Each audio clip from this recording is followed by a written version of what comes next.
particular that I was, Sorry, I just started recording. Go it's ahead. all right. One girl in particular that I was speaking to, she felt that she was judged because I said that, the information that I was bringing out. Mhm. And rightly so, because we all were once a part of those traditional lies and falsities.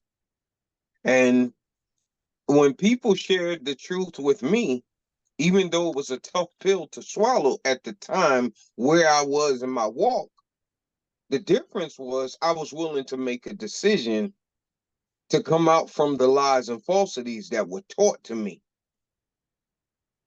So that's what impacts me when I see that people are willing to hold dearly to lies and falsehoods rather than accept the truth. But personally, what they think of me from a personal perspective of what I think and what I believe that the Creator has shown me by His said word, it has none effect on me because I know that they don't have a hell or heaven to put me in. So that burden that they think they putting on me, it has no power. And I've seen plenty of people try to do that just because their spirit revealed who they were. There are people that want to think, they vehemently think that what they were taught is true, not realizing that it's lies. And they try to use the Creator's words as a means of justifying the falsehoods that they were taught. And I'll end there. So for you, you don't feel impacted with what they think of you. Is that what I'm hearing? Or From a personal perspective, no. no? But I feel, like I said, impacted just like I believe Yahusha did from the first century Right. as he brought the truth or light to the said people as a means of raising the dead. And all he was met with, for the most part, except from a remnant, was nothing but hatred or persecution. Right. Exactly. And resistance. Exactly. All right. Good. Um, and I'm sorry, was that it, Quest? Yeah, that's it. Okay. Go ahead, Latricia.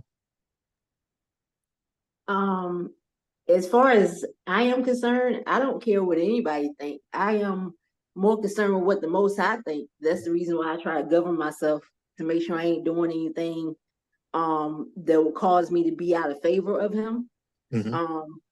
When it comes to dealing with other people, as far as their opinions and thoughts, it's not going to change me serving Him. It's not going to change me walking the path that I'm supposed to walk and stay in the narrow gate. So that's where I'm at with it.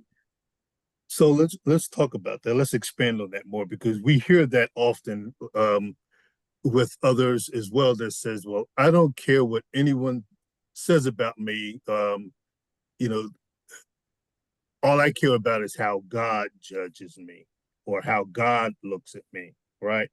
We hear Right. this from whether it's Christianity, whether it's from Islam, whether it's from an atheist, so to speak. So now we have to identify who is God because there's someone that you're saying that you care about the impact of what you're doing, your thought process and your spirit and what you're conveying, right? Yes. So this is where people conveniently say that the very one that you cannot see is the one that's going to judge me, right? Yes. So who is this one that we cannot see that is now going to be the judge of the things that you say and do?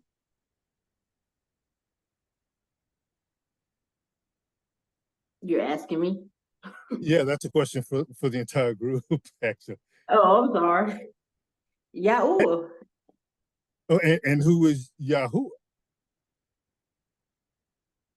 Well, if I'm displaying the fruits of the spirit, I mean, my spirit is going to the spirit that's within me is going to show him, is going to display him. It's Right. the So sons and daughters of God. I'm sorry, say that again.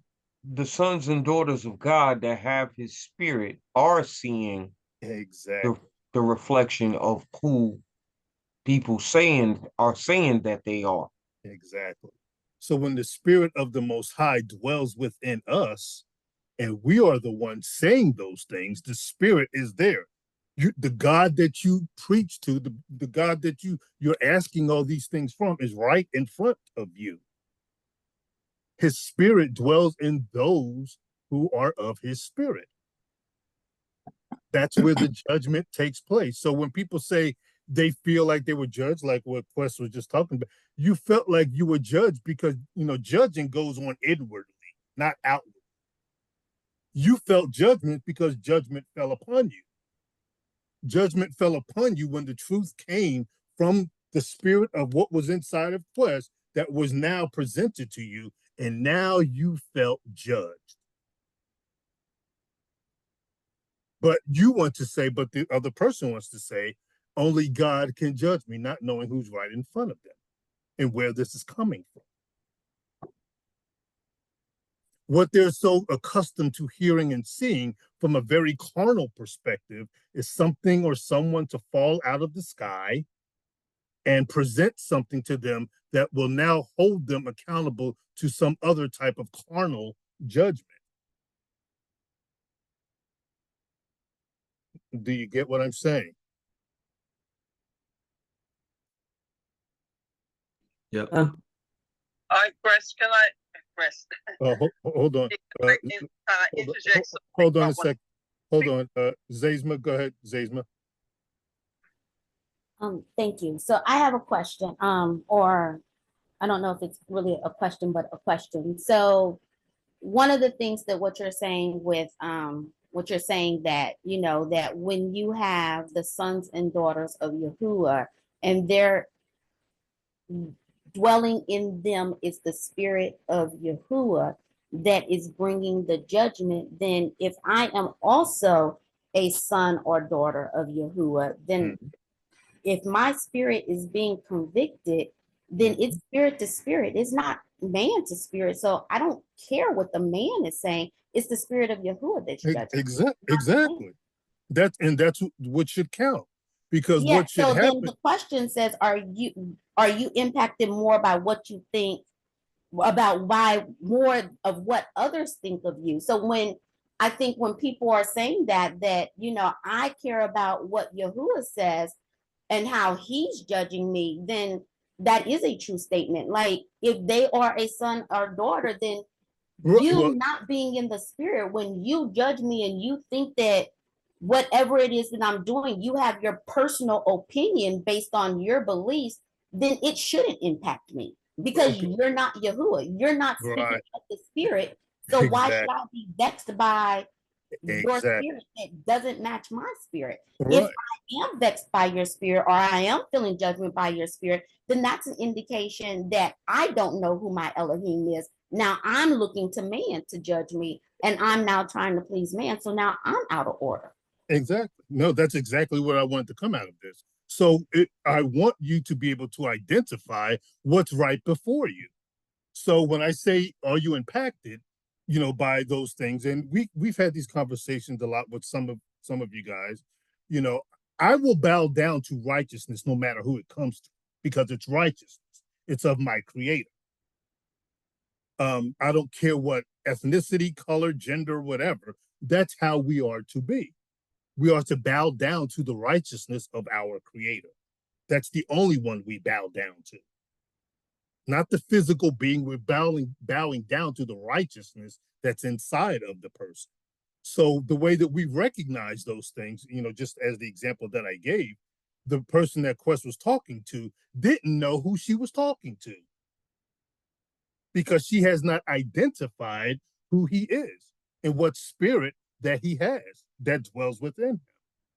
That's what, but yet she felt like she was judged.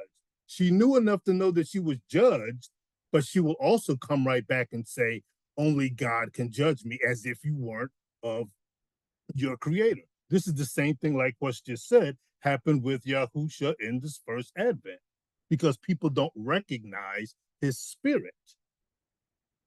We worship him in spirit and in truth.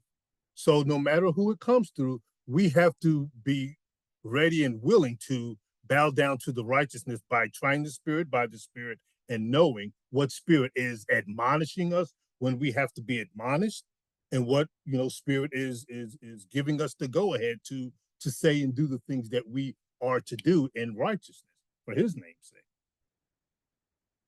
Does that make sense? Okay, go ahead, Zizma. So now I have a follow-up question based on what you just said.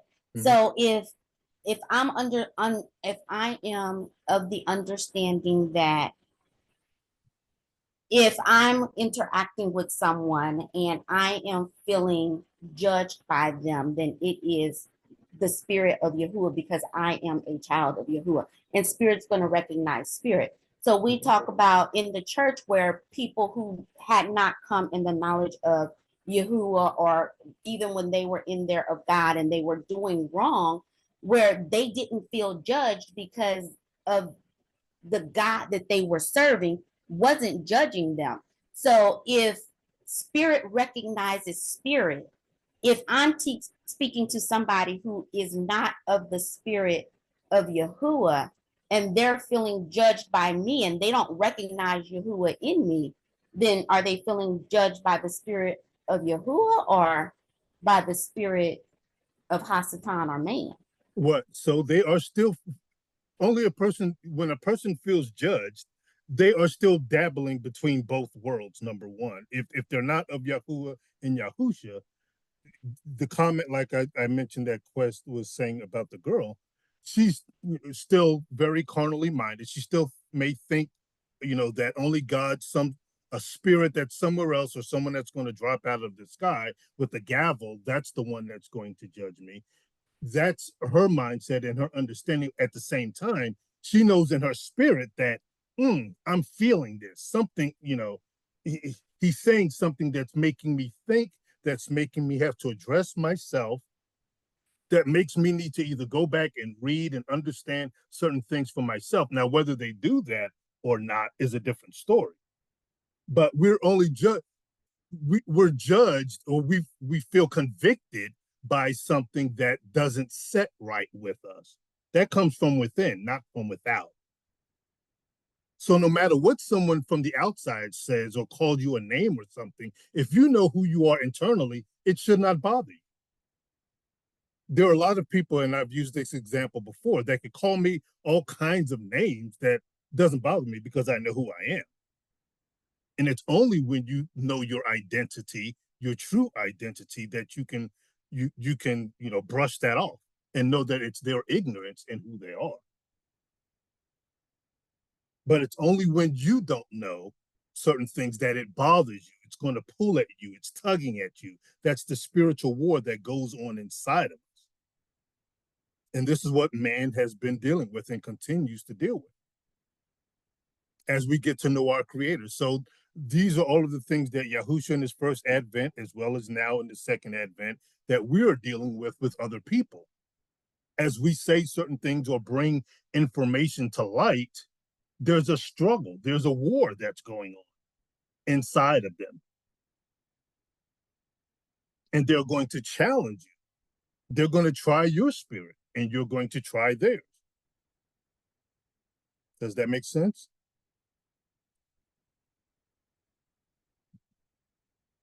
Yes, no, maybe? Yes, Quest, go ahead.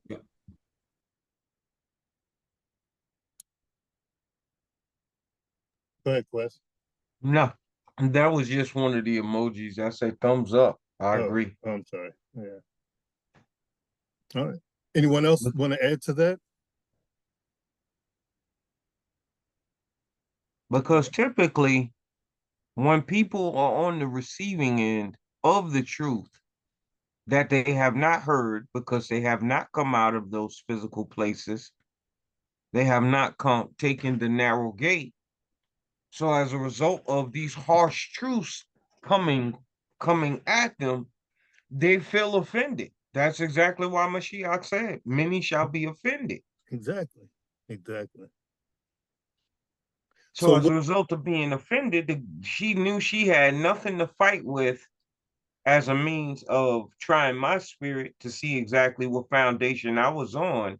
She was just trying to use she and others were trying to use Yahuah's word as a means of justifying these man-made holidays. I was like, nope, there's nothing holy. Those days that they celebrate, and I laid it out for them in regards to the holy convocations. mhm, You know, the Creator shares in His word in Leviticus that there are certain times of the year that His people are to have a holy convocation. right. Are you saying that Christmas, Easter, Thanksgiving, Halloween, and every other traditions of men that people have been celebrating annually are holy convocations? Mhm, exactly. And because they can't prove all things or they can't present to you why they are celebrating those holidays because they do not exist from their doctrinal position that they say that they're living their life by, they feel judged, but they don't know how to back up their claim. And this is what we're constantly seeing. This is what I constantly saw even when I was in the Christian church. I could not prove certain things. I did not understand myself. Um, so as seeds are dropped in them, just like Quest just dropped those seeds in her, whenever those seeds are harvested or when the manifestation thereof comes, guess what? There will be gnashing of teeth. You know, the thought comes into her understanding, oh, that guy that I spoke to at work, he was right. He was telling me these things. He was showing me all of these things, but I had to see the manifestation of the abomination of desolation where the churches and all those things fall. So, you know, that's the spiritual warfare in itself. A lot of times we think that a person is going to get it right when we speak. And as I've always said, that's not the case. That's the warfare that goes on. We can drop the seeds and hope that they get it or ask additional questions and present more information for their knowledge and understanding if they want it. And if they don't, the blood is not on your hands, it's on theirs. Sure, go ahead, Zayma. I'm sorry. I'm still just kind of processing like the last statement that you said. And I guess I'm kind of questioning because if I'm thinking when I came into or I started hearing the knowledge of the in receiving truth, Mm-hmm. it caused an offense, but not an offense of the word that was being given or the word that was giving or the person that was giving it. The offense was to the lie. That's what I became upset with the deception, Exactly. not the word of truth. So I'm just trying to process and understand, and maybe you can help me that if we're saying that even if Yahuah is, even when Yahuah brings judgment on me for something that I have done, Mm-hmm. the offense or the objection that I take isn't to the person that is judging me or that's bringing it to me, then the offense becomes either with the stumbling block that this is a sin that has beset me, but I'm never offended at the correction of Yahuah. Because it sounds to me like when we're saying this, that even though we're coming and we're showing them an error of their way, and then they take offense, then it's like they're taking offense to the judgment and to the correction and to the knowledge of Yahuah. And then if that's it, then that's the same thing that we did when he rejected us. So I'm just trying to reconcile those two thoughts because again, like I said, yes, when I started coming in before when it was being presented to me, when I hadn't yet come into or I wasn't ready, then Mm-hmm. it didn't bother me when people were saying you shouldn't celebrate Christmas or whatever, because I didn't care because Mm-hmm. I had my belief. So I'm not offended by your belief or even your truth of the belief. However, when Yahuah started showing me and bringing me into it, I wasn't offended by the person that was saying it. I was offended by the deception that was presented that Right. caused it. And that's exactly how it should be. But everybody is not where you are. That's my whole point, is that many people don't operate in that manner. That's a manner of righteousness when we are offended and look at the man in the mirror and see the error of our ways. Mm-hmm. Again, that's an inward experience. So we should not be, defensive towards the other person. His example was that she was offended by him and the things that he spoke. Okay. It wasn't that, okay, I accept what you're saying. Oh gosh, it's a sting that hurts. Mm-hmm. We know we got plenty of stings with this truth that we've come to learn and understand, but we take it and know and do better. She did not take it that way. But it also, Zeke, is a spiritual blindness, because when Exactly. I look back at my walk from Mhm. where I'm coming from, Mhm. there's a couple of stages. From the Catholic perspective, there's traditions that we did, Mhm. like confirmation, for example, Right. and you can't have the bread or the wine unless you've gone through confirmation. Yeah. Mhm. And Mhm. then all these little steps, but they're not scriptural. Do you understand? And it's Mhm. only till believe even then I wasn't even a believer, but then I realized something wasn't right. It Well, felt it's scriptural, but it's tainted. What it's they did, tainted. yeah, it's tainted and That, perverted what they've done with that from a very yeah, carnal perspective, because that's yeah, not what the scriptures is talking about. The way that they do their communion and their last supper and all of that. That's not exactly. how those things take place. Yeah. Even with the praying of, in order to pray, I had to have rosary beads, and we Mhm. had to say, 3 Hail Marys and 10 Our Fathers, and all Mhm. this kind of thing. Yeah. Right. But as me and Wendy were going through things, we realized something's not right. I mean, I was probably by what, 8, 9 during that time for confirmation. Maybe I think I was younger than that, but 7 or 8 for confirmation. But I realized at that point something's not right. I wanted to know the Creator. Mhm. I kept saying I need truth, but at the same time, when doing those things, I knew something was off, but couldn't quite put my finger on it because I hadn't come to the knowledge yet Right. of the Exactly. full manifestation of the truth. Do you Mhm. understand? I Mhm. think a lot of believers are in the pews, Mhm. knowing something's not right, Exactly. but don't know where or how. Yeah, but that's where I believe that if you're not studying the scriptures for yourself, yeah, Mhm. because the trap is, again, I'm just listening to the man at the top, but I'm not studying to show myself approved. Mhm. Yeah. And I think when we were all in the house, but we were all doing Christmas, we were all doing, the Halloween, well, I wasn't doing Halloween, but anything else, yeah, in those holidays, but still reading the scriptures and not realizing, well, that's not written. But then I started questioning, where is that written in the scriptures for me to be actually doing that? Mhm. It doesn't say to do it, but I'm doing something that's not written. And then I'm saying to myself, hold on a second, you're showing me about the feasts. Should I not be doing them rather than doing these things?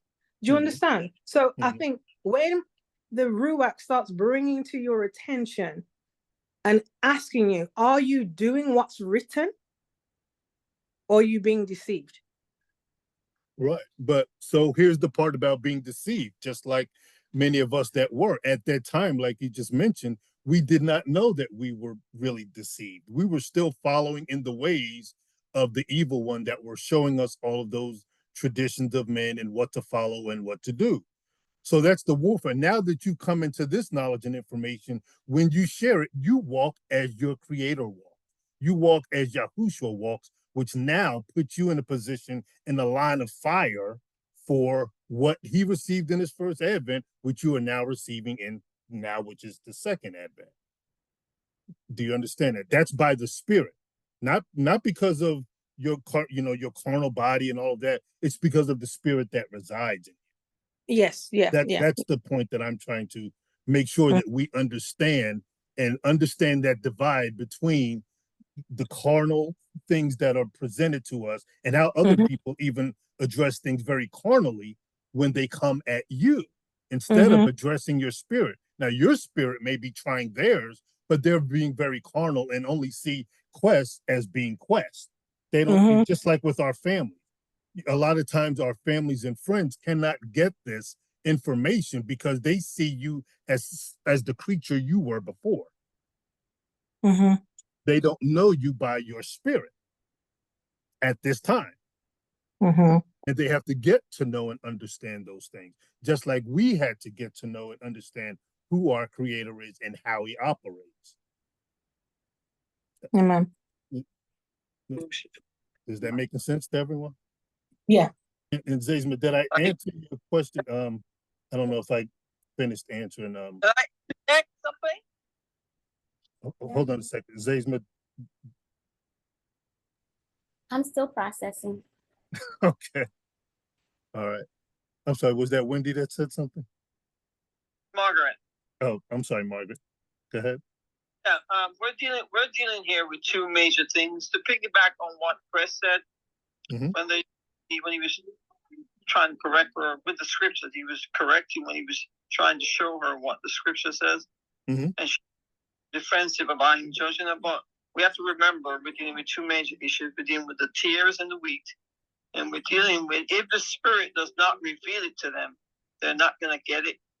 So it's up to yes, we can say something, but it's up to the Spirit to give them that spiritual understanding. And if they go away and think about it, he might give it to them, but he might give it to them, the understanding, but not everybody's going to come into the kingdom. So yes, we don't pick, but at the same time, if people get offended or whatever, you just have to say, hopefully they get it, but it will be by the Spirit. It cannot be by you forcing them to tell them. No. Okay.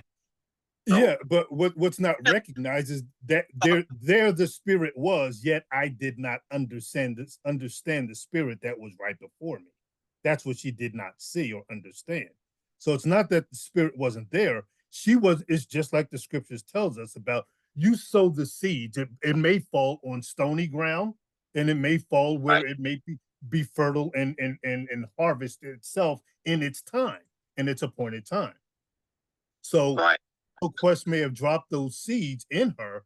It's up to her whether she recognizes this is the Spirit of the Most High, or it just hasn't set root in her to understand those things at that time. Yeah, and so that's why we should walk away being offended ourselves. Right. I mean, we're maturing. I'm not saying Quest what. I'm just saying that when we recognize it, we realize that we might not get it, so we don't get offended, that they might not get it, or they might not understand what we're saying, or because it's funny, like you're judging me. No, you're not judging.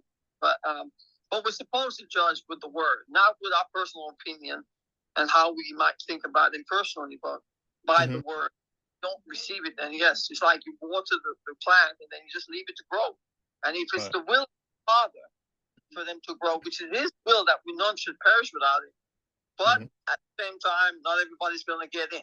And so, Well, and the other part of, when I'm asking here about the impact, because it's very sad. For me, it hurts. Just like it did Yahusha in his first advent. It hurts to see that people don't see and recognize the truth of the Spirit of our Creator. That does hurt. There is an impact. There is an impact from that perspective. For me, there is an impact that it hurts that, oh my goodness, you can't see and understand who I am and what I am saying to you and where this is coming from. So that's the impact that, and I'm speaking for myself, that's how I feel impacted. That's how even Yahusha through his word says he was impacted even in the first advent. So, but you're right, we shouldn't get offended necessarily by it, but there should be some type of, thought behind, wow, I tried the Spirit, I see the Spirit that's right before me, and it does hurt sometimes. And it's okay to understand that these things are, the Most High wasn't pleased with us. It hurt him. We hurt our Creator. When we understand that, then we can see what we're going through, because now, guess what? You are of your Creator. Now you take on what he's have taken on. Now you feel what he felt. Yeah, I get what you're saying, and I agree. I think sometimes certain things have to happen in life, certain events have to happen in life before people really try to get it or try to seek it. Like, for example, on 9/11, I was there when that happened. And then happened to COVID. I mean, I don't know if the churches were closed down, but I think people were praying Psalms 91 like clappers. And I mean, it's a shame that some very traumatic event has to happen before people start really, exactly. Our lives, and it's the same thing for us, for our Creator. Those that did not have to go through the trials and tribulations that we had to go through, they knew by wisdom of what righteousness was, so they did not have to undergo the chastisement that our people had to undergo. That's the difference. When you're wise, that's what wisdom is all about, knowing ahead of time so that you don't have to go through a specific an event.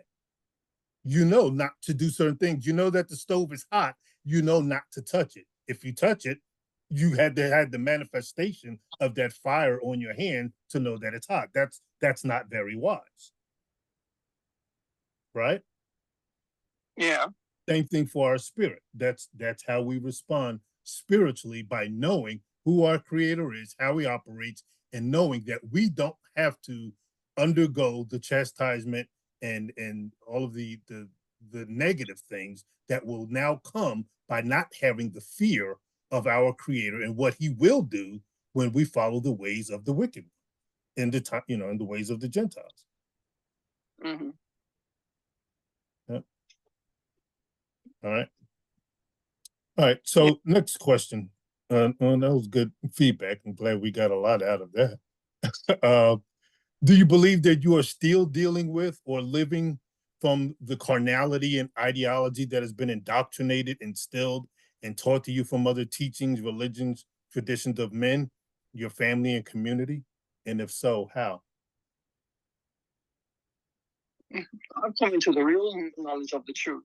So each day, I try my best to adhere to the scriptures. I don't celebrate Christmas. Now, as a caveat, we kind of get ourselves kind of trying to tread the line when family members who want to celebrate Christmas dinner, what do we really do? So, I mean, for me, I don't have to go anywhere. But, if I don't show up, it's like, okay, what's wrong with her? She thinks she's better than us or something like that. I don't know. But, maybe I need just to go away so I'm not tempted, so, Yeah. No, that's honest. Yeah. Anyone else? Oh, go ahead, Quest. Well, I don't believe that any of those things that I was taught or indoctrinated with from a worldly perspective that has been instilled by the religions, false teachings of the religions, other teachings, traditions of men, family, and community have no power over me these days. As you know, I'm not the type of person that declares that I know all things, but I do know the foundation that the Messiah and his people are to be rooted on, that is contrary to what the teachings or traditions or doctrines of men have instituted. So I believe that I have been set free from those strongholds that they have placed on people that are operating by the world's perspective, that are indoctrinated by those said things. I believe that I am still growing in my walk with the Most High, of learning more of his spiritual language versus operating from a carnal perspective. So do you find yourself at times you thinking, or even as you're reading, looking at matters from a very carnal perspective, whether it was from your walk with JW at the time or other parts of religions or traditions of men? Or is that, Not, do you feel like that's not, not a part of? yeah, not a part. If I'm seeing it from a carnal perspective, it's not because the JWs have any bearing on that. Because once I came out of that, once I understood what their foundation was, even though I know that there's some truth that's mixed with lies, I just don't see it from that perspective. I pray for understanding from the Ruach to guide me into all truths rather than just, because I know sometimes the carnal aspect of us wants to say, oh, it means this. But with Yahuah, Most High, like, I didn't tell you that. Go back and study that again, and then the Ruach may give me understanding on what I thought I knew. But I don't think it's from the JW's perspective, because there's a lot of false doctrine that the JWs have indoctrinated people with. And thank God I was not baptized as one of them, because Or it's very even as traditions of men, whether it's things from your family and traditions and part of the community, those are all parts of traditions of men as well, their ideology and their understanding a lot of times. Do you think that those things impact your way of thinking, believing, and living? not from a spiritual perspective. All right. All right. Anyone else? I don't think I'm living the carnality or ideology in its fullness. And when I say that, I mean I'm still in a world where I have to teach things from a carnal sense, but I also have to disprove what I'm teaching to make or to make amends for the things that were taught that were wrong. That was wrong. Like in my early days of teaching, I didn't know, the way that we're indoctrinating children isn't of him. And so as I got to know that, now I teach kids to think and challenge and do those things now. And so in the beginning, it was a carnality and ideology of indoctrinating kids. But now, as I've grown, especially in my walk, I've grown, I have to give them the opportunity to know the truth, but also to go seek it for themselves.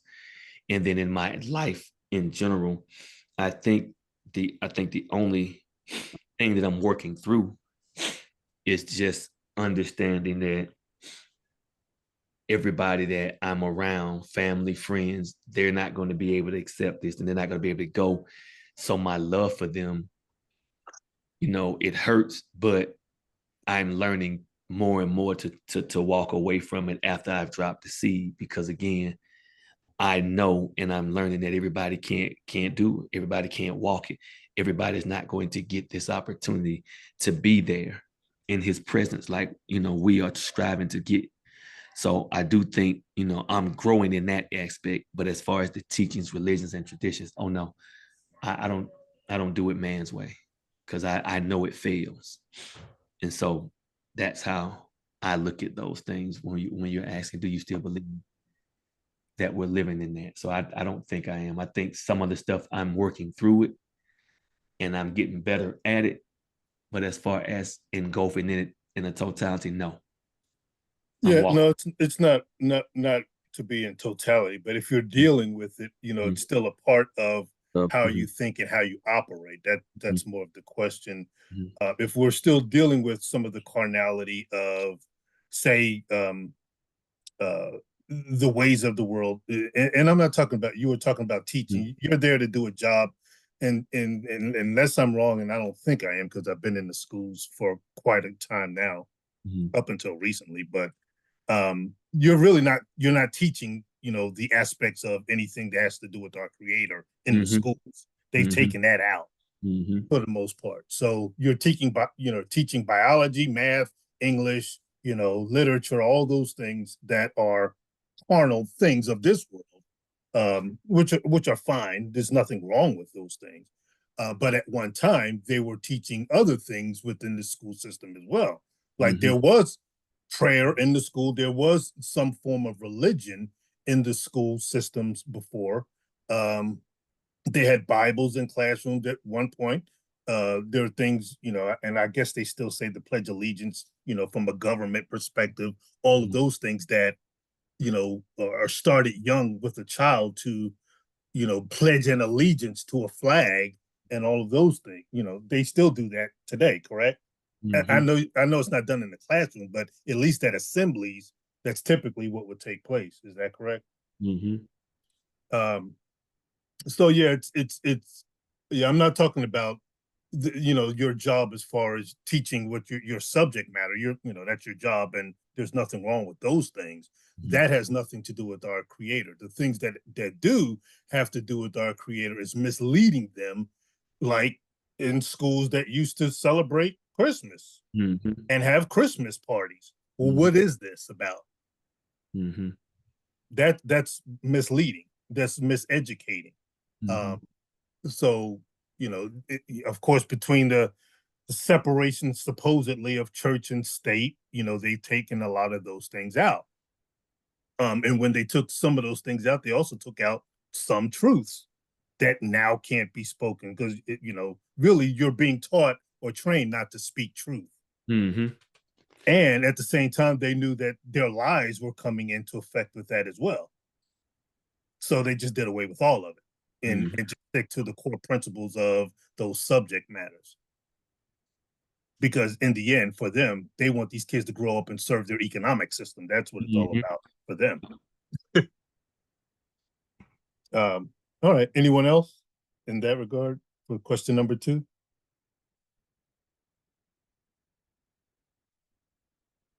All right. So when sorry, go ahead. Margaret here. I'd like to interject 2 things. Yes, I understand about the carnality and of trying to explain to people that why we don't celebrate Christmas and all these other things. But at the same time, there's coming a time when you have to probably make the hard choices to separate. And we know from Scripture that there is going to be a remnant, a remnant in the spirit, but it's going to get smaller. I always tell Mandy and Wendy, before it's all said and done, we're going to have a small group. It might be 3 of us, it might be 2 of us, it might be 1 of us. By yourself, not necessarily by yourself, but I mean, so when family members or people want you to celebrate this thing or try to argue with you about why you should do this or why you should do that, or why you shouldn't do that, or why you think we shouldn't celebrate Christmas or whatever. And I'm not even talking about family members. I'm talking about people who are supposed to be in the Word, but they're still in it because they're in darkness. Even although they're in these ecclesias, they're still in darkness because we were in darkness. I was in darkness, to be honest, 9 years ago, but by the Spirit, I have come into the knowledge of truth. I didn't know anything about the feast. I didn't know any of those things. I could read in the Scripture and didn't understand it. So if it wasn't by the Spirit, I would be in trouble today. So I think we have to be patient with some of them, but at the same time, even with our family members, and say, "Oh, we don't celebrate Easter and Christmas and all that sort of thing." And sometimes, I think for the most part, there's coming a time when we're going to have to separate, and that's going to be a lot of people. Is it going to be Yahuah and the commandments and the law and the right ways, or is it going to be your family members who want to celebrate Thanksgiving? That's my take. Yeah, no, actually, that's one of the questions coming up. So you answered it already for the most part. But moving on to the next question. So when you know the truth regarding a specific subject matter, and all others are speaking contrary to what you're speaking about, how do you respond or react or speak to the matter, if at all?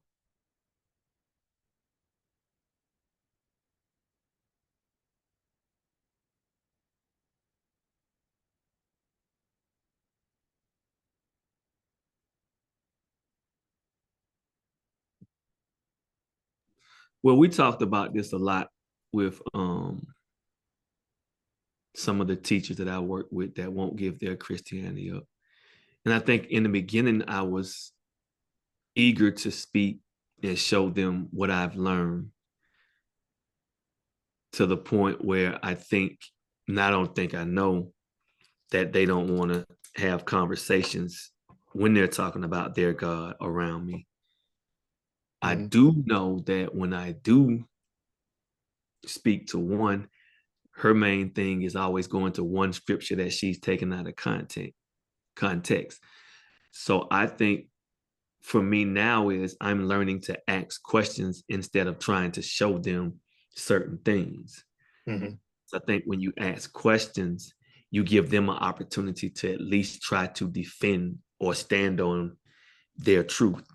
And a lot of times when they do that, a lot of times that I've seen, they muddy the waters because they really don't understand what their truth really is or what the truth really is. They're only going to speak about what someone told them is the truth. Oh, good. Yeah. Anyone else?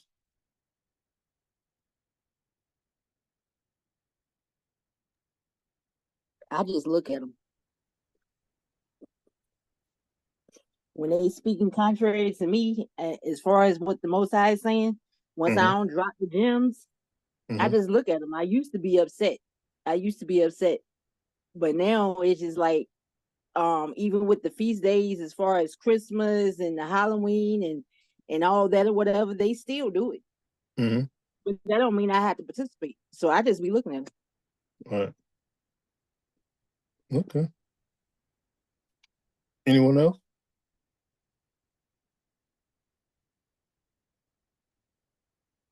After you declared the truth of the said subject matter that the conversation is derived on, and people are not willing to subject themselves to the said truth, just like the Messiah told us, shake the shekels of dust off our feet and just keep it moving to find others that are of the lost sheep of the house of Israel.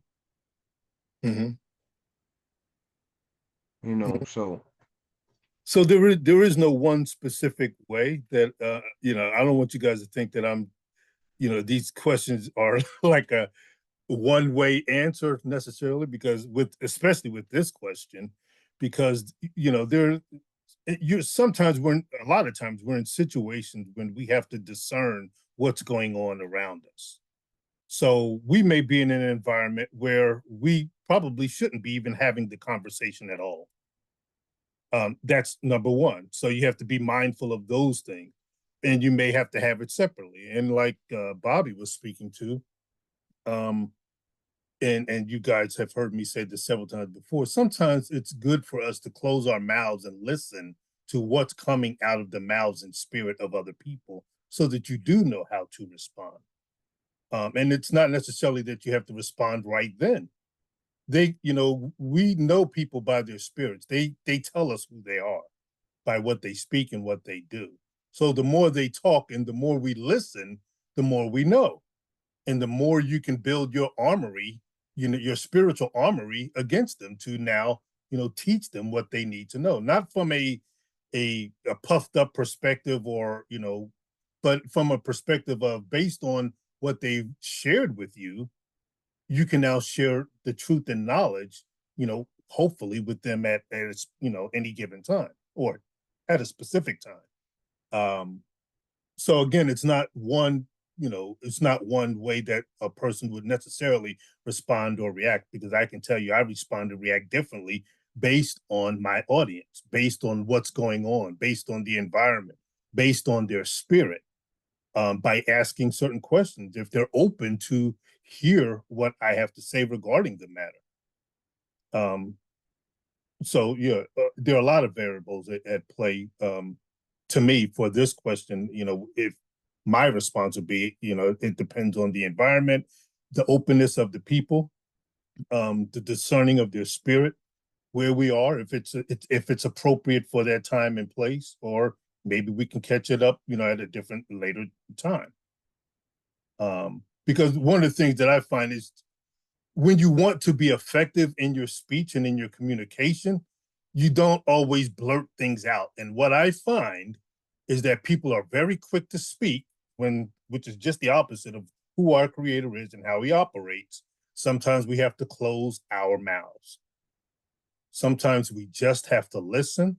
Sometimes we just have to digest and understand, or maybe not even stand under it, but at least get some knowledge as to who our audience is and where they are in their walk, so that we can address them in a manner, hopefully, that will be that would be more advantageous. Because a lot of times when we do come off a certain type of way, we can now present an offense that didn't need to be offensive, because of our emotions and other things that may come into play. A lot of times we may feel like, I need for them to know this now. I need for them to know because I've just learned this yesterday and I'm going to convey it today. I'm going to put a Facebook post out there and hope that everybody knows what I'm talking about, or gets me or understands me. And then sometimes we feel offended or feel bad that, the responses that we get back, and then we can't respond accordingly or appropriately, because maybe we should not have done that as of yet. Maybe you should have learned a little bit more about what you're posting or what you're conveying before actually putting that information out. That's just something to think about, something that I've found in my life and with others as well, that we have to sometimes back up a few steps, and not be so anxious to drop information that they're not ready for yet, or that you're not even ready to present yet. Does that make sense? Yes. Also, we need to also have to. I'm sorry, you're breaking up, Patrick.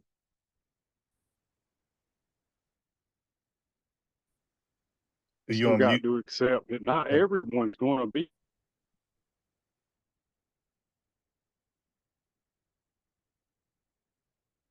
I'm sorry, you're breaking up again.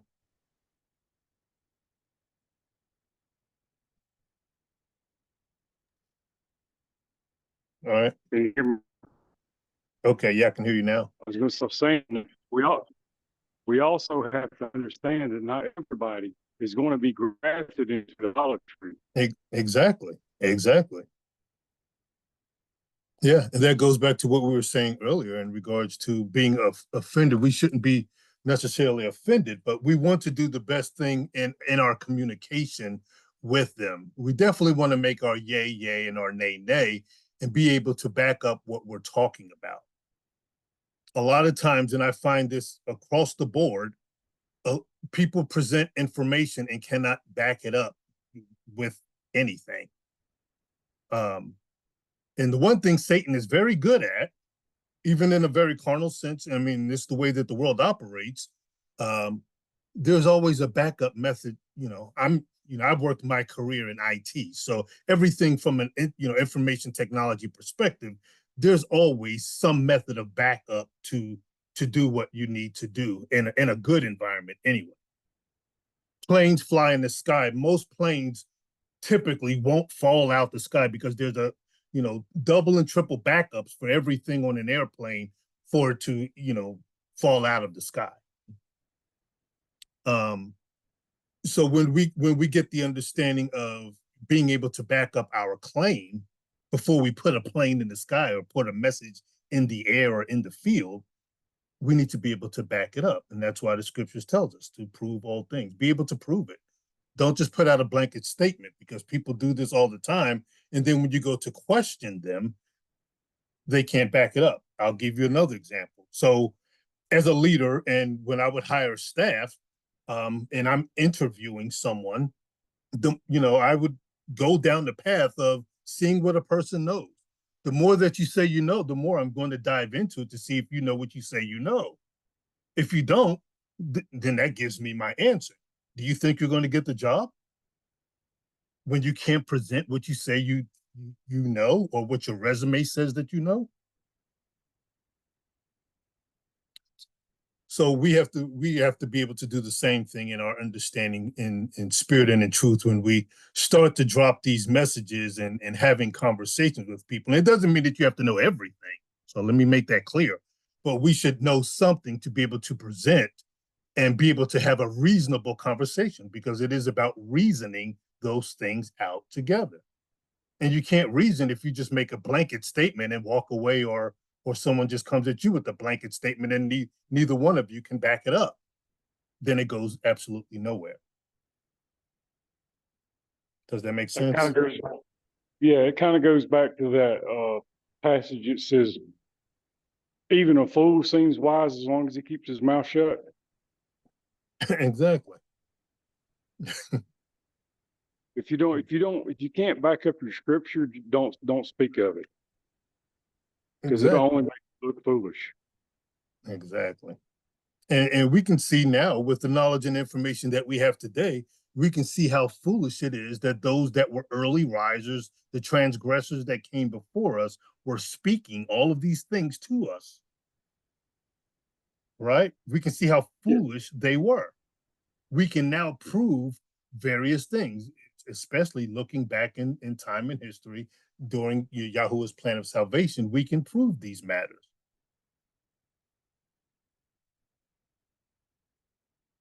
All right. So question number 4. What are your thoughts regarding speaking truth at all costs? Should the truth be spoken no matter what, or should the truth be withheld at certain times? I kind of just spoke about that a minute ago. The truth should always be spoken, but there's times that you can't prevail against the evil one on some people, because they're so indoctrinated with lies that they won't hear the truth, even if it was written in black and white before their face. Okay. How about casting your pearls before swine? You don't want to always cast your pearls in the truth before the evil one, before the swine that's right before you. Would that come into play? Oh, most definitely, because they'll just trample upon it. Exactly. All right.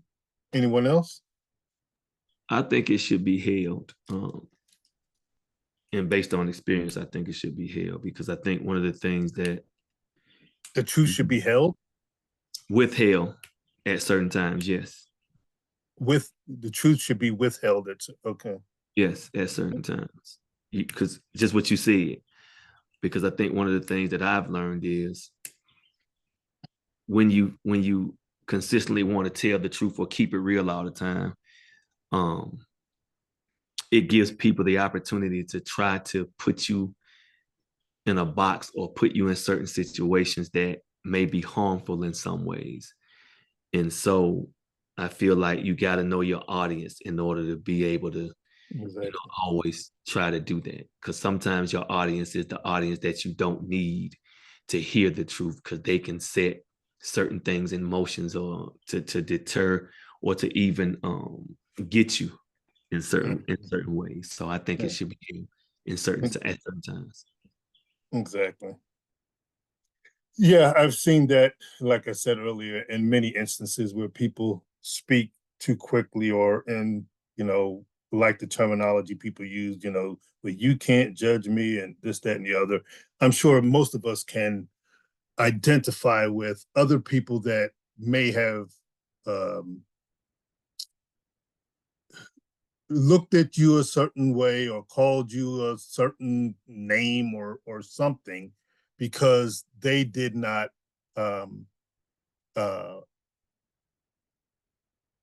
know, one, who you are and what to be spoken. But I forgot what I was going to say. With the when you have certain truths, they can twist that truth to be a lie.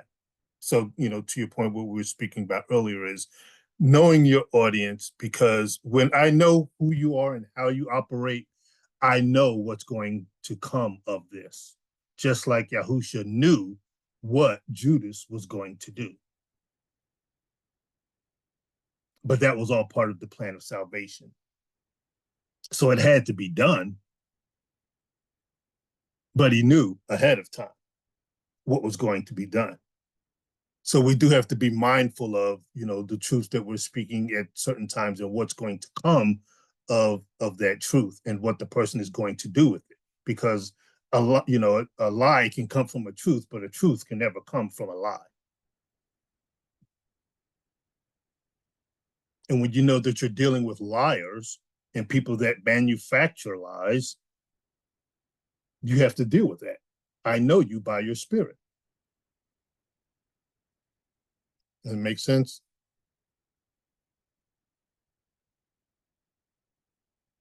Yes. Yep. All right.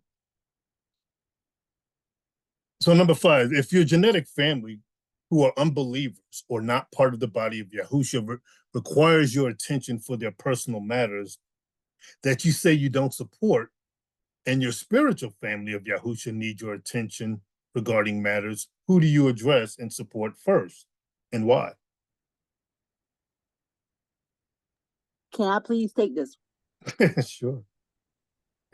I'm picking the body of Yahusha hands down. Hands down. To the point where I've had a series of deaths to transpire or whatever, which my heart goes out to them. But this walk take precedent. Y'all take precedent, even over the deaths that my family is experiencing right now. Okay. All right. Anyone else?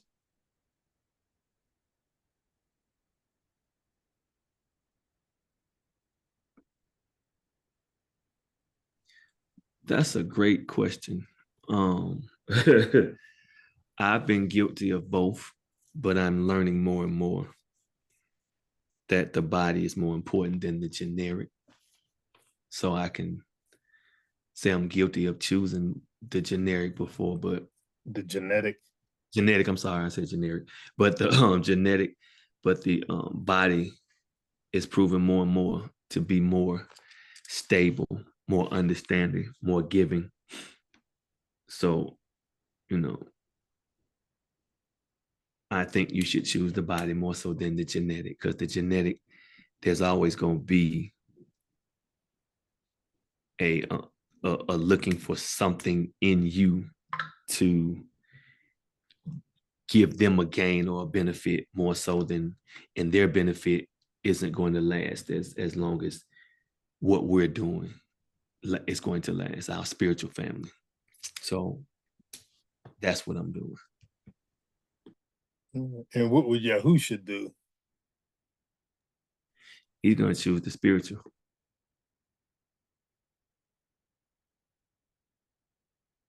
Mm-hmm.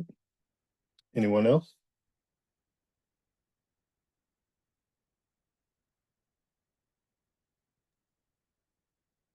Yeah, I think that we can. Well, first and foremost, I think we should be there for our spiritual family. But not to say that we can't be there for our natural family members as well, just as long as it doesn't take priority over our spiritual family. Right. And that's why I said, who do you address? Is, who do you support first and why? Yeah. Right. If they both come at you and understanding what's at stake or what needs to be done here, which one do you address first and why? The spiritual family is definitely should be taken care of first, because it's about doing our Creator's business. And if our family members are for our Creator's business, that should take precedence over anything else.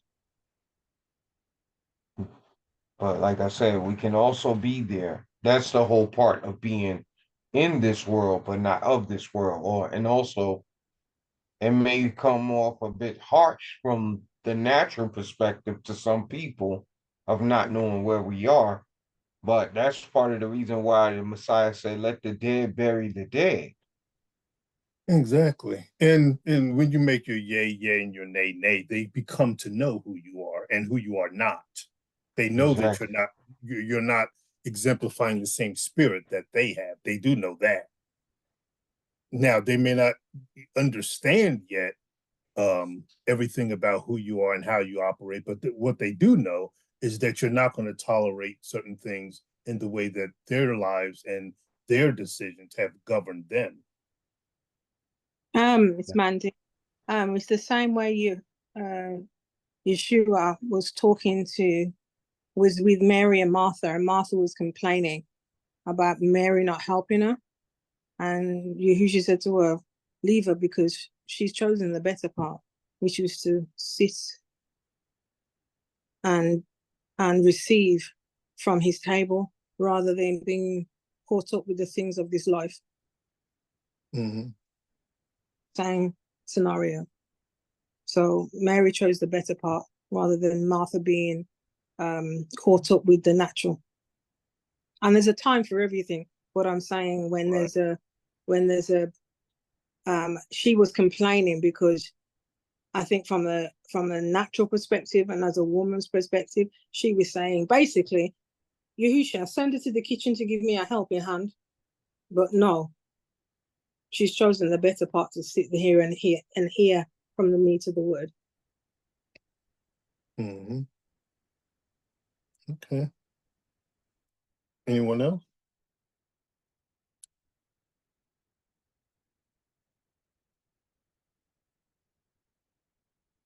All right. So what are your thoughts on the world today as it relates to religion and politics? What impacts have you seen, whether good, bad, or indifferent? You know that these are the two topics that you're really not supposed to talk about in most workplaces and things of that nature.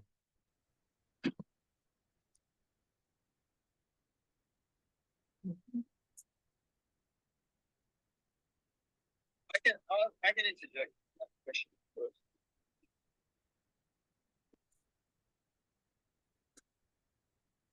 I'm sorry, what was that? Margaret. It's me, Margaret. Zeke,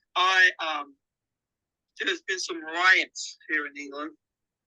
Mm-hmm. And riots are never planned. They're never announced on television. Mm-hmm. But it seems to have happened here in England. And I kind of just thought that really never heard of riots being planned and announced on TV beforehand. It's just not. That's not my experience of how it works in class when I was living in America. But anyway, so my supervisor came on our group chat and said, "Oh, we don't want anybody to talk about what's going on, and don't discuss it on the floor because I currently work in retail part time." And I kind of circled to myself, "Okay, no, don't have to worry about me. I won't be saying nothing." You know, and funny enough, it was and within a day when she said that, 2 customers came in. One was a lady from Trinidad, and 2 ladies were from the Asian community, and they were speaking to me about it. I didn't offer them my opinion or anything. They were just talking to me, and I just told them, just be safe. Just continue to be safe. And then shortly thereafter. The same supervisor who told us not to say anything was talking to me at the front of the store. And I said, well, to be honest, since you're going to talk to me about it, I'm going to tell you my thought process. And I said, listen, riots are never planned. They're never announced on TV before.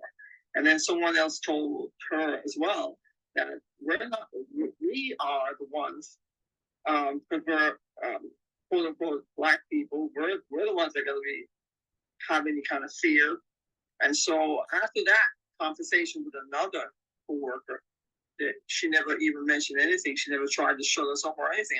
Because she said it straight that it wasn't us that was the problem. It was us who would be afraid of the problem. So yeah, so it's kind of amazing how people deal with things in the world system when things are chaotic. And I was calm through the whole thing. I mean, they said they were going to riot on Saturday, and I said, okay. But I wasn't worried because, I trust Yahuah to protect me and my family and friends. And we pray, and then, hey, I still went to work, and nothing happened. But, and even if something did happen, I'm not running around here fearing. That for me, would open up the avenue for me to talk to them about Yahushua. So for everything that people think they're afraid to talk about when it comes to certain things like that, politics or whatever, that gives me the door, because I'm wired like that, to speak what he says. Because on the normal circumstances, they're not going to ask me, okay, Mark, what do you think, so and so? You know, like I said, going back to what I said earlier, unfortunately, when something tragic happens or something happens in some kind of event that people are trying to rush either to the church to ask you a question, and that's when we're supposed to be ready to talk to them.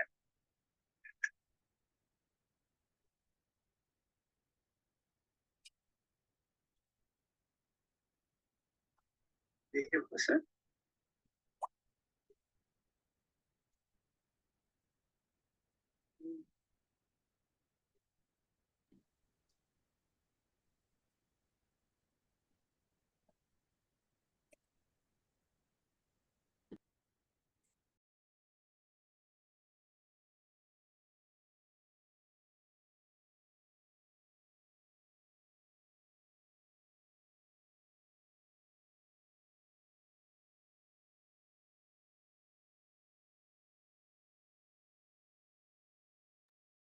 Sorry, did you hear all that? I did. I was just thinking, I don't know where he went. Yeah, I'm just wondering. Oh, sorry, I was on mute. I was speaking, but I was on mute.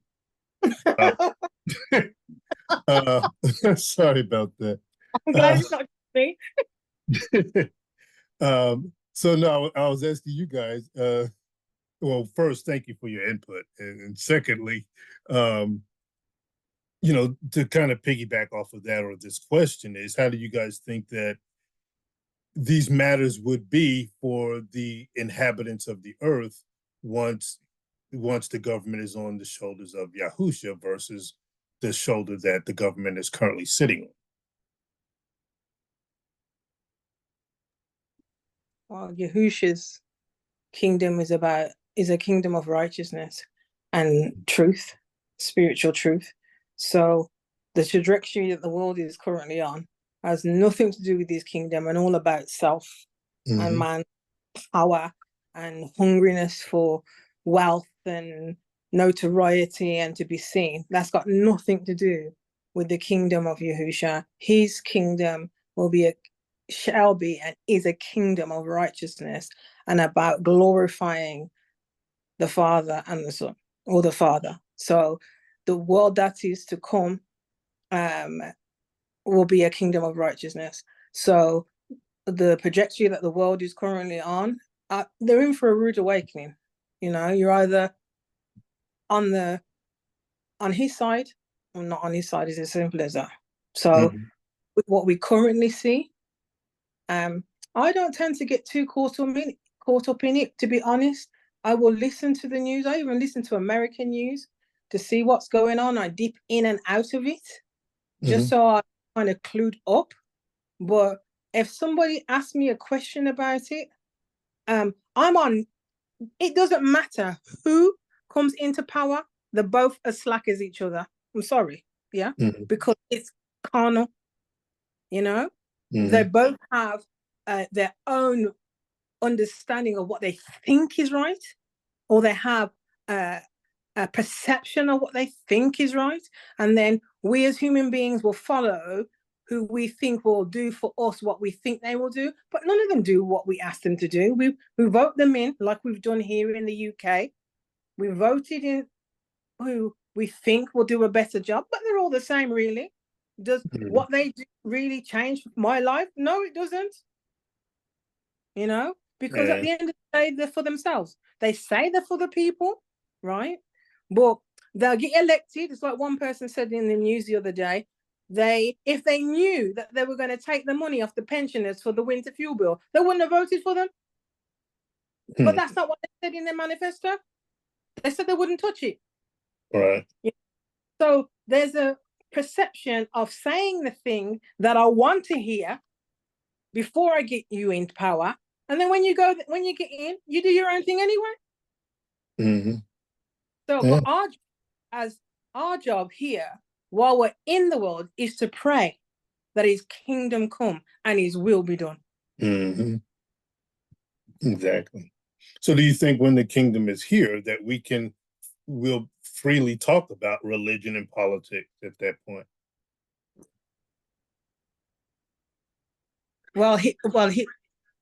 Sorry, Margaret, sorry.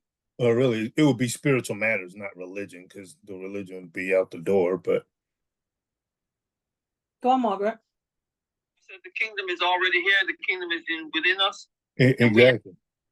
Right. Right.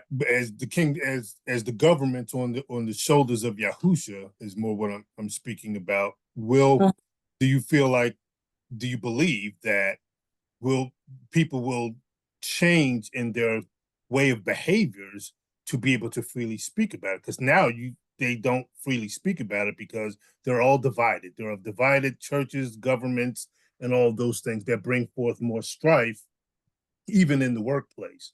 So because they aren't one, they don't really speak about it. Everything is divided, like these states, the divided snakes.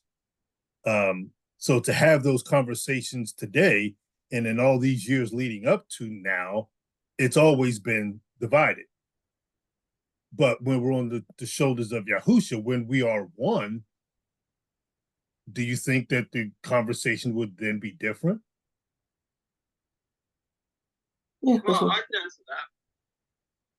I mean, okay. I think you have to prove yourself to the end, isn't it? He says you overcome to the end, and what are you supposed to be overcoming? Standing on what he says. And if you can't stand now, how are you going to qualify to stand in his kingdom when he comes back? So you have to be bold enough and strong enough, no matter what. Like I keep saying about the remnants, it's going to get small before it gets big. So you have to have that boldness already by the Spirit. You can't do it by yourself. To stand up, no matter what you're faced. I mean, I listened to, I've read a book on Bonhoeffer. I mean, he stood up in the face of Hitler and lost everything and lost his life to the hanging. But did he turn against Yahuah? No. That's what I'm talking about. Mm-hmm. So we have ourselves in this life before we can get into the other one. When Yahusha will come back, our qualifier is, are we going to stand on the word and his laws and his right rulings now, no matter what it means, no matter what it takes to qualify to get into the kingdom when he actually comes back? And that's why we're here. That's one of the reasons why we're here, to be qualified once again. Amen.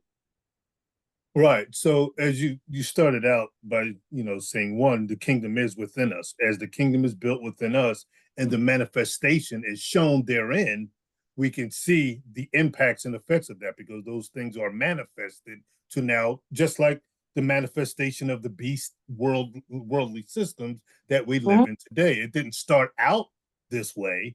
It began somewhere, and from that, it grew into the beastly world systems that are now in play, right? So as we see the governments now change over and transition unto righteousness on the government's, on the shoulders of Yahusha, my question was, do you believe that the behaviors of the people, at least going to work, I believe that we would then freely be able to speak about those things because we are all aligned as one, right? There is no division at that point. No. Even though we know that the whole world is not going to make it into the thing. It's not about, one world being all together. This is all about the division of righteousness and unrighteousness. But as we come together as one nation, one true nation, which is not one geographic land under our Creator, and we operate as such, that will be seen and manifested where we, through the demonstration of what is going on. Does that make sense? Yeah. So then there should be no shame about talking about Yahuah and Yahusha at work, because we all believe in it, we all see it, we all understand it. We all can talk about the government because the government is on the shoulders of the very thing that we know and believe, which is our Creator. Right? Amen. and they will do the right things for the right reasons. So that should be the big difference that we see in understanding when the governments are on the shoulders of Yahusha versus the governments being on the shoulders of Hasatan. Yeah, I get that. But I thought the question was going towards how would you stand? I mean, how can you qualify yourself in his kingdom that's to come in terms of physical? And we know it's in us. No. The initial question was, what are your thoughts on the world as it relates to religion and politics? And what impacts have you seen, whether it was good, bad, or indifferent? Then I just turned it around as far as identifying that what I see today is a divided world. That's what we see from our faiths and understanding and traditions is totally different. It's all divided. That's what we see. That's what I see. That's what I understand according to the word, is that we live in a society of a divided world of many gods other than the true one and only creator of Yahuah. That's what we know. Now, as that world changes, as we see that, now during this time of the resurrection of Yahusha, we know that the government will do the right thing and be on the shoulders of Yahusha, just as they did the wrong thing by being on the shoulders of Satan. Yeah, so that's what we need to look forward to then, basically. Right. Exactly. Yeah. But these are all things that have to be spiritually discerned and understood, which is what most people don't do. They don't spiritually discern and understand these matters. I understand what you're saying. Yeah. The two go hand in hand. Exactly. All right. So number 7, if you were working in the leadership at your job, ask you to do something that's against your morals and principles, how do you address the matter? I'll just tell them I'm not doing it. It's not against my beliefs. I'm a store manager. Mm-hmm. And I tell them Christmas, Halloween, or whatever the holidays may be, Valentine's, I understand this is what you believe, but I'm not doing them. I'm not going to take part in them. But I will instruct my team or the management team. But if they say they're going to go on a Christmas party, or I'm not taking part in that. And they may say, one area manager said it comes across as being antisocial. I went, no, it's not antisocial. It's what I believe.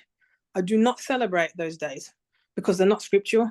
You're celebrating something and you're not even a believer anyway. It's meant to be for Christians. Well, it's not a Christian holiday. So I just took my stand. I said, I have a right as an individual to stand on my beliefs. Mm-hmm. And I'm not hated to do something I don't believe in. There's no way I'm going to celebrate, Satan on Halloween, because I don't know where that came from. This nation never used to do that. They've just picked it up. I'm not doing it. I remember they wanted to wear masks and all kind of. I said, I'm not doing it. It's satanic. I'm not doing it. Yeah. Right. So I had to make a stand. I know she thought I was being awkward but I just said, no, I'm not doing it. And you can speak to HR, whatever, but you can't force me to do something I do not believe in. It's not happening. Mm-hmm. Okay. Good. Anyone else? Yeah, this is Wendy. Hey, Wendy. Hi. I work in retail too, and I'm a personal shopper. And one day, 2 lesbians came in for their so-called wedding. And I told my boss, under no circumstances was I doing that, because for me, it's between a man and a woman. So I am not participating in that. And I took my stand against it. So I did not participate. I did not agree to do it. So she knew where I stood. They thought I was being funny, but I thought, no, I'm not doing it. because that's not what I believe in, and I cannot, in all good consciousness, support this or do this. As you're telling me, you'd have to go find somebody else to do it. So that's what happened. Okay. All right. So we're going to be learning more about that soon. So anyone else?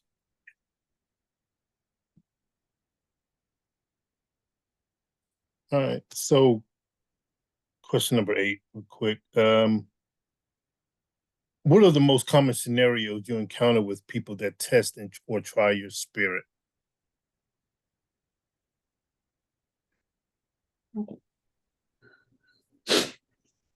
I think for me, it's they, like I told you before, they want to throw certain things at me. Like my nephew is in seminary school, and one day him and I think one of the other teachers, I caught the beginning, but then I tuned them out. They were talking about how they had started a young ministry, singles thing at their churches, and they were going to have a mixer with the different churches, but they were practicing abstinence in terms of that's what they were preaching throughout their whole little youth ministry. And they were trying to get me to, you know what I'm saying, sink into their conversation, because we had a conversation before in terms of, like, I think me, you, and Quest were talking about it when we were talking about, you know, you putting young people together and having them go to mixers and drinking and things of that nature, like they're not going to, you know, be attracted to one another. So my stance on it was, it was contradiction, because you saying you guys are going to be abstinent, but you're going to have alcohol and mix and mingling. At some point, somebody in that group is going to not be abstinent. So they were trying to sink me in. So I think a lot of times for me, they try my spirit by trying to see if they're going to engage me in the conversation, to try to get to see if I'm going to get roused up or razzed up, or try to indulge in their ignorant conversations, just to see how they could test me with what I do and don't know. Okay. So do you stand your ground with Oh yeah, like in that instance? Yeah. Okay. I don't entertain anymore with them, because I know why they're doing it. Mm-hmm. So you run into that a lot at work with coworkers, or? Oh, with coworkers all the time. Yeah, even my principal one day tried to indulge. She asked me to do the prayer. So when at the end of the prayer, I said, in Yahusha's name, and she said, no, in Jesus' name. I said, in Yahusha's name. So just trying to, stuff like that. And so she called me in and asked me, well, why did you call him? I said, because that's his real name. I said, but I'll talk to you about that later, because I don't want to go back and forth. So we'll talk about it later. But we never went back to the conversation, because she's now doing another job. Okay. Oh, cool. Anyone else? All right. So how do you try the spirits of others that are right before you, whether it's your family, friends, co-workers, leaders, etc.? How do you try their spirit? I'm sorry, I had my hand up for the last question. I'm sorry. But I can answer both of them at the same time, if that's okay. Okay, sure. So for me, I find the most common scenario that I encounter is that when people are trying my spirit, is they're looking to see if I'm consistent with what I say and what I do. Right. And once they start to see the consistency, then that's what causes them to ask questions. What makes you consistent in this situation? Or how can you consistently do this? You consistently. So that's the trying, or people presenting things like other people have said, to try to take you out of character or to challenge your thought. But it's more or less to see how consistent I am going to be with what I say I believe and how I say I want to conduct and carry myself. And for the question of how do I try other people's spirit, it's the same thing. It's the consistency of what it is that you're saying that you believe, and how consistently you're walking, and whether or not your walk is matching up with what it is that you're saying that you believe. Mm-hmm. All right. Okay, good. Yeah, I mean, I agree. It's about the accountability that most people don't like, because they don't like to be held accountable, which is why we live in a world of hypocrisy, because they say one thing and do something totally different. And you're right, most people look at us or look at the next person for that consistency, because they're looking for hypocrisy, and because people always look externally for what you're going to do wrong, but they just won't look at themselves in that manner. So when we know that the world looks at us, they're going to look to see if you're walking according to your doctrinal belief and your understanding, and how consistent you are with that, or are you just like the others and you're saying one thing and doing another. So that's important for our families to understand, our friends and our workplaces, because with that comes respect as well, because like I always say, Satan will flee. When he knows what he's up against, he's going to back off. So whether it's your family, whether it's your friends, whether it's your co-workers, whatever, they know what to ask you. They should know what to present to you and what not to present to you based on who you are and what you present. Now you have to question yourself if they're still coming at you some kind of way, because it may be that you're sending mixed signals. You may be double-minded or doing, things on both sides of the fence. You may be lukewarm. That's something to look at. So that's, but typically a person knows when you make your yay, yay and your nay, nay, that's how they're going to deal with you. Does that make sense? Yes. All right. Anyone else want to respond to that question, number 9? All right, just a couple more. So what are the ways you believe you can assist others in the body from a spiritual perspective?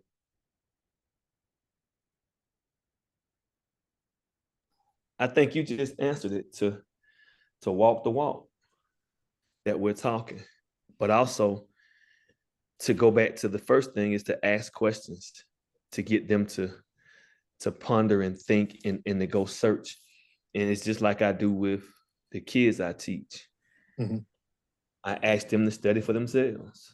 Hey, go study this so that we can talk about it. And if you find a glitch in whatever was said, that's where we start our conversation. But I think mm-hmm. the important one is just what you said, to walk the walk. Okay. Anything else? I was going to say the same thing. For me, it's to be the example. Mm-hmm. And let my light shine that way. All right. Good. Anyone else?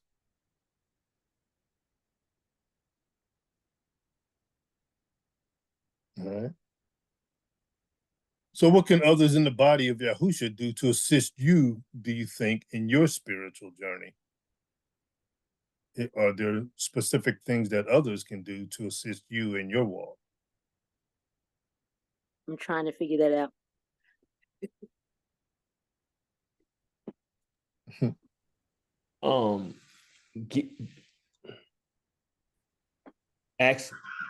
Help us with a little bit more understanding of what we're reading. What I mean by that is just like we do on our platforms, keep asking questions, but also give your opinion so that it not opinion, but give the facts that you have so that it challenges us to go back and do a deeper dive, and always be willing to accept where others are so that we can, get to where we want to be. Mm-hmm. Okay. Admonish, encourage, edify, according to the word. encourage one another, build up one another, and to help one another in this walk by the Spirit. Okay. So, and just kind of to piggyback off that same question, does it always feel good to you? And when other people bring something to you from maybe a different perspective or kind of challenge you to understanding certain things, how does that affect your life? Is it something that impacts you in a way that's not comfortable or uncomfortable at times? It makes me very uncomfortable, but Okay. it makes me uncomfortable to the point to want to do something about it if it's constructive. Right. Exactly. Okay. For me personally, one of the things that I've noticed a lot of times when you have that situation, or when I have that situation, is usually something that I've already kind of been pondering and questioning. Mhm. And so it's when somebody's coming and they have a different perspective or something that's a little bit different, then I'm not going to say, like, it's not difficult to receive, because it feels like it's a confirmation of something I've already been praying for. Right.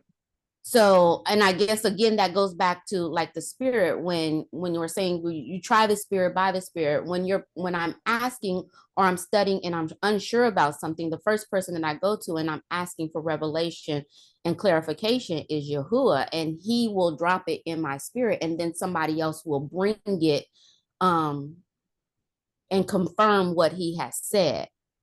And it can be uncomfortable sometimes when you're still just trying to reconcile it with what you know and you're putting it in, which goes back to kind of that other question about how we've been impacted, or at least how I've been impacted by the old theologies and the traditions of men. Because I'm skeptical now of everything that happens, because I don't want to be deceived again. Right. So it's not that I'm like, it's not hard for me to receive because it's not what I think, but I'm more cautious about it because I want to double check and triple check. Right. Yeah, that's understandable. That's good. That's good. Anyone else? The same. Of what Zaisma's just said, I will discern something. I will listen. I might not necessarily agree straight away, but I will listen and I'll go back and search the scriptures and I will pray about it and I'll ask the Ruach, give me more clarification if I don't understand something. Or I might say, I'll park that for now. I'll come back to it. Yeah. But I don't just dismiss stuff. I'll just pray about it. And normally the Ruach will bring something to my attention to make me realize where that was said or where that's written in scripture. He'll give me a precedence for it. I won't dismiss it, but I'll ask him, show me where it's written in scripture.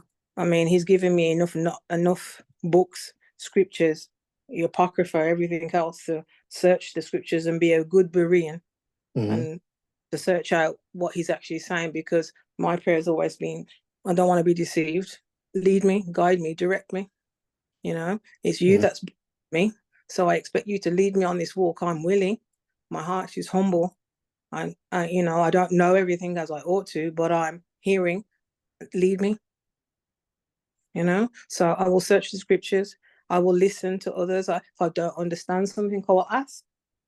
You know, I will speak to my brothers, my sisters, and say, you know, I'm not quite sure about that. And they might have picked up something in this. They might have a better understanding on something. And I'll ask for more clarification, and then I'll go back and study it. Yeah, and this kind of goes back. I just want to just touch on what you just said, and also kind of where Zaisma kind of went to as well. Sometimes we hold on to personal biases and other biases that we have from our families, from traditions of men, from the religions and the things that I asked about earlier, and not realizing it. Why you think and do the things that you do, why you believe the way that you believe.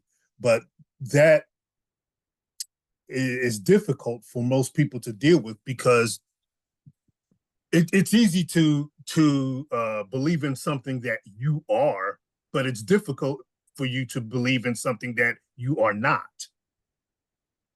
We see that, between the war of man and woman, between genders and races and everything else. The differences is what causes the biases and hate. Mm-hmm. Yeah, but I'm hearing what you're saying. So this is Wendy here. Yeah, for me, I can't speak for anybody else. If it's not written and it's not by the Spirit, I will not receive it. If it's by the Spirit and it's written, I will receive it. I only go what's written in the Word. I'm not going to go according to somebody's understanding of the Scriptures, according to their own understanding of what it think it might say, or this is what it says. Is it by revelation, by the Ruach? If the Ruach is saying that is what it says by the Spirit, and it's 2 or 3 witnesses in the Scriptures to say that, I will receive it. But accordingly, if it's not written, and this is the problem within the garden, did Elohim say? Now, what Elohim said is what he said. But then Hasatan came along and said, did he say? This is the problem. What did Elohim say? Because as like in the when Yeshua was in the wilderness, it was put to him again the same questions according to the Scriptures. Elohim, turn this to bread, do whatever. It's the same thing. It is written. What is written is what I will do. If the feasts are not like Christmas is not in Scripture, Easter is not in Scripture. It's not written. What is written, I will do according to how they said it. But if it's not written, I will not doing it. I'm not doing it, because he said to me, stay within the realms of the book according to what is written, not what somebody thinks or their own imagination or what they think the Scripture says. It is by the Spirit, it is by revelation, not according to our own understanding and say, this is it, and this is what I think it says, or this is what it says. No, by the Spirit. If it's not according to the Spirit, I do not do it. Right. And you just touched on, by the Spirit.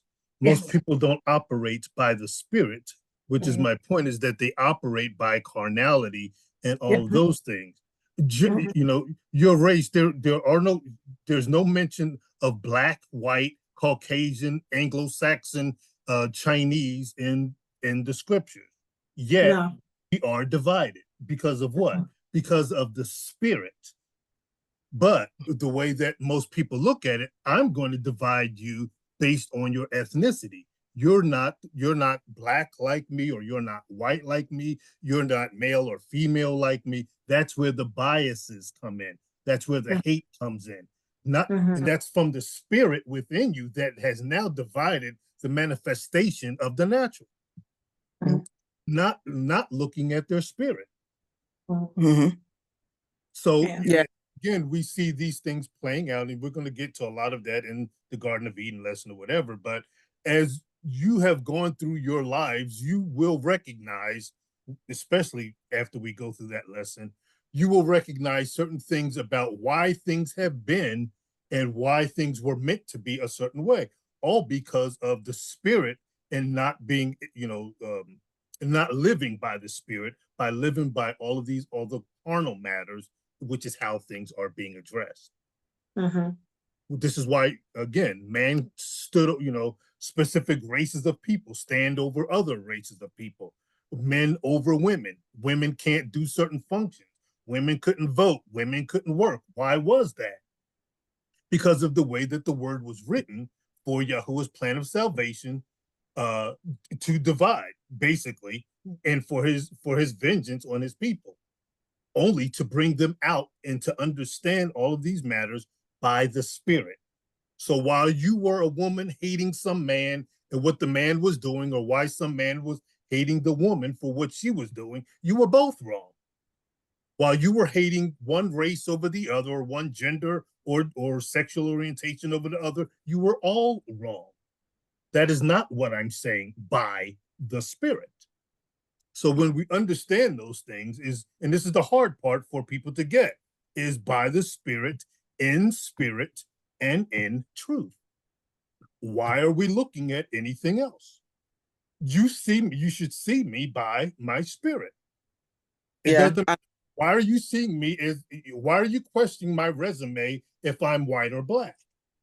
Yeah, amen. Why are you questioning anything else? I mean, this is what goes on in the workplace where, people want you to bring a picture of your family and have it on your desk so everyone can see it, or in your office and all that kind of stuff, because they're nosy. They're busybodies. Exactly. They want to control you. They want to know where they have you. This is what goes on in corporate. It's also what goes on in governments. Because the more control they have over you, they know that they got you. Because as soon as you put a picture of your family in your office, they know that you're going to do whatever they want you to do because your family comes first. Yeah. That's what they know. As you said that, remember, in the garden, the Father's a spirit, the spirit,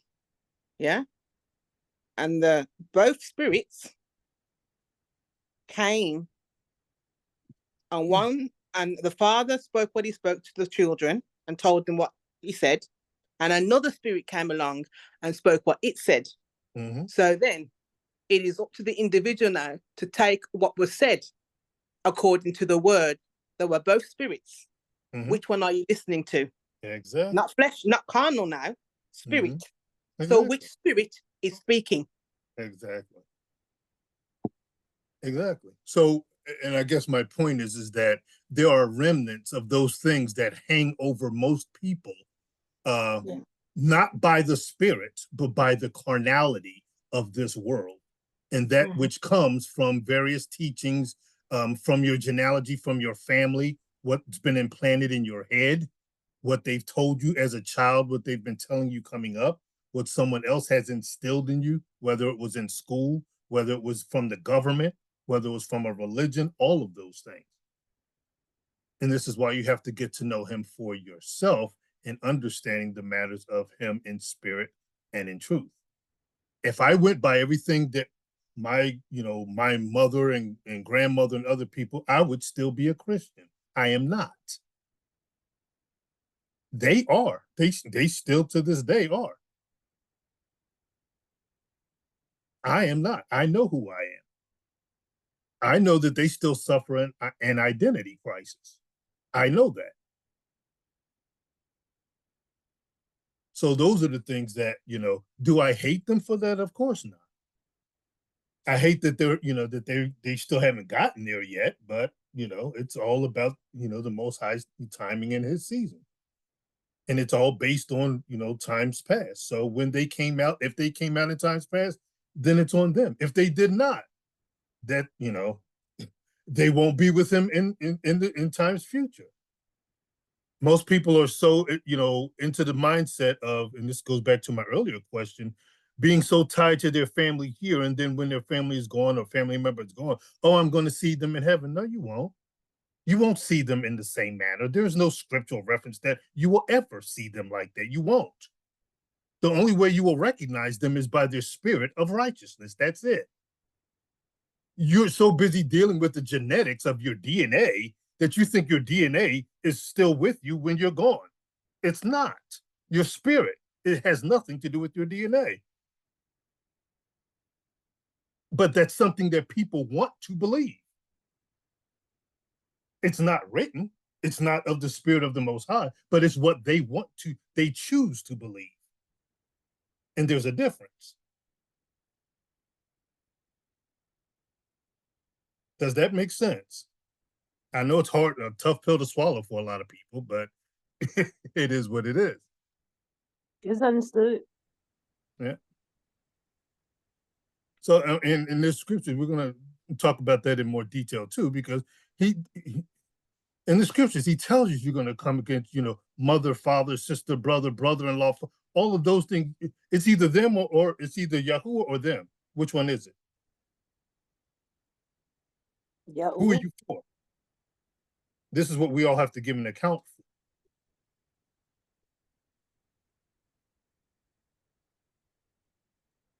And even knowing those things, both because the word is written for both worlds, understanding who those things are in the spiritual world and understanding who they are in the natural.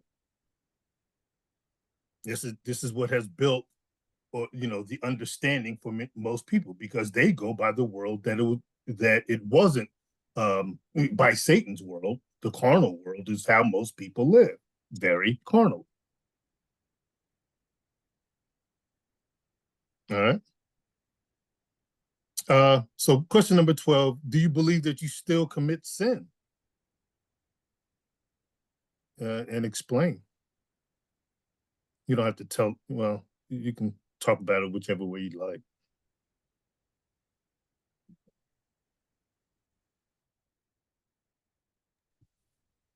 For me, I know I still commit sin.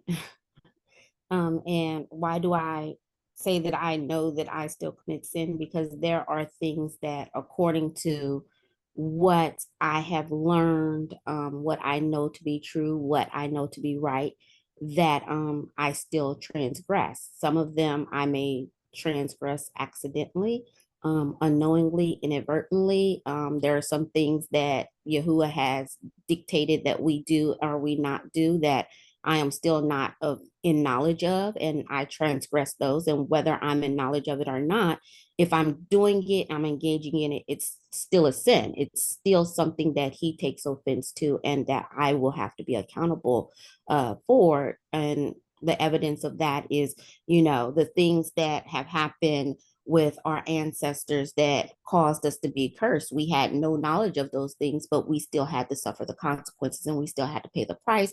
We still had to do the work in order to repent and come out of that. So yes. And then I know that there are some things that I know I shouldn't be doing, but I still choose to do them. Because I am still growing and I am still taking off all of those things. And I haven't reached a level of perfection yet where I will no longer, where I will no longer sin. I know that that is to come, but I am still progressing there. Do I make a conscious effort not to engage in sin? I do, but I do still stumble sometimes. Okay. Anyone else? Yeah, same. Still, because the fruits of the spirit. So, if I say I love my brother, but I hate him, then what spirit am I? So, there's the things of the flesh that still crop up. Sometimes we can be carnal. The moment we engage in rage or hatred, or we say something or something triggers us off, there's still sin. We're walking in the body. We're in the body, So, and his spirit will convict us and let us know that we have sinned. And so that's why he says that we have to present ourselves daily. And he brings to our attentions the things where we have fallen short, but he is able to deliver us from this body of sin. So, we're in the world, we're not of it, but we still have this body of flesh that is tied to this world, and there's times when we do fall, I'm going to say that because being in a relationship or married, whatever, there's times when I'm in the word, I'm in the scriptures, and all of a sudden one thing said, and then all of a sudden I'm back in the flesh again. So it's a daily fight. It's a daily walk. It's a daily washing and cleansing from the word. It says present body to me, so that he can present it faultless. So I have to keep presenting myself through prayer, through study of the word, so that the scriptures will wash me of my thoughts and imaginations, because those are the things that we battle daily. And we do things we don't even know that we're sinning. So, but he's able to keep us from falling. And that's the battle that we live every day. Okay. Anyone else? All right. And I believe my last question is, what would you say are your best character traits?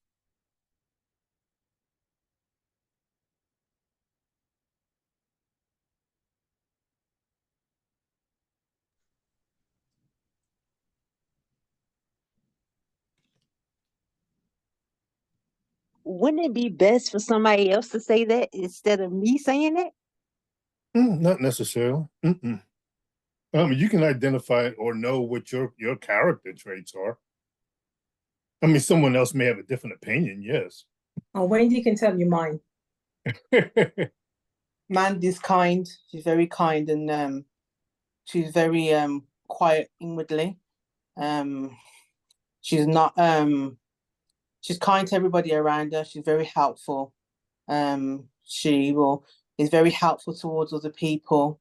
Like even in her role as a manager, if she can help give somebody a job, she will. She's helped loads of people over the years get jobs, even the family, friends, anybody that's come off the street just begging for a job, she's helped. So Mandy's kind-hearted and helpful, like that. Do you see yourself that way, Mandy? I think, yeah, I tend to, I've always been, I think that the Ruach has always had me this way, that I watch, I observe, I say less, I think and I ponder, and then I will say something, but I always try and see I won't say the good, but he has me to think first before I speak. He said to me, when I first started my journey, be quick to hear and slow to speak. So that's how I've been. I think my family would say I've always been quiet. I was quite shy as I was younger. But I'm not quick-tempered like Wendy's got two good character traits and one really bad character trait, right? Wendy is very Wendy likes to have a laugh and have fun and be there for people. I'd say she'd probably be similar, but in a different way. Wendy always looks for the orphan and the stray, yeah, and helps them that way. But one of Wendy's poor character flaws is her temper. Right. Where I feel like when we were growing up, because we're twins, people think, oh, you're both similar. No, we may look the same, but Wendy always tries to bully me, even though I came first. Yeah. So I would say my dad used to say that oh, Mandy, look after Wendy, or Wendy would rather be late for work rather than be on time, and things like that. So I always took the brunt of everything. So if Wendy was always naughty, and I'd be the one that took the beating. So in that way, I'm always shielding Wendy. In one sense, that's our character between the two of us. We're very similar in many ways. We'll sometimes finish each other's sentences, and there's a lot of confusion around the two of us sometimes because our other siblings don't get a look in with me and her. But that doesn't mean to say we love them any less. But I'll be on the phone to Wendy every day. Elaine and Patrick are lucky to get a look in once a week. In that sense. So we will talk every day. And my brothers and sisters will get a look in probably once a week, if that. Right. So I'd say that's probably one of my poorer character flaws, but I don't think we do that deliberately. And not that I'm hot-tempered, right? And I'm a bully, right? But it comes across that way to me. I'm not. I probably roar like a lion, but I'm happy to stand my ground. Yeah, because I'm sorry to say, sometimes I feel like Wendy bullies me, but yeah. No, I stand my ground. I'm a fighter. I'm a fighter. I don't have suffer fools gladly. No, I don't. No, I don't. But but they understand in one way that's good for me because she's always had my back. So yeah, I won't have anybody bully Mandy. Hell no. Yeah, no. I'm a little bit more hearted, and I see the good in people. Sometimes it's been to my detriment. I try and see things from a silver lining. It's not always the case though, because I'm dealing with flesh. You know, Right. I give people, sometimes I give too many people the benefit of the doubt, and it's come back and burn. Yeah. Brother Father said to me one time, he said to me, through some, I'm like a warrior, I'm a warrior, I am a warrior, I'm a fighter, yeah? And I am a warrior, especially with the things of Elohim. I will fight. The way I was naturally is the way I am spiritually. I will fight, yeah, for what's right.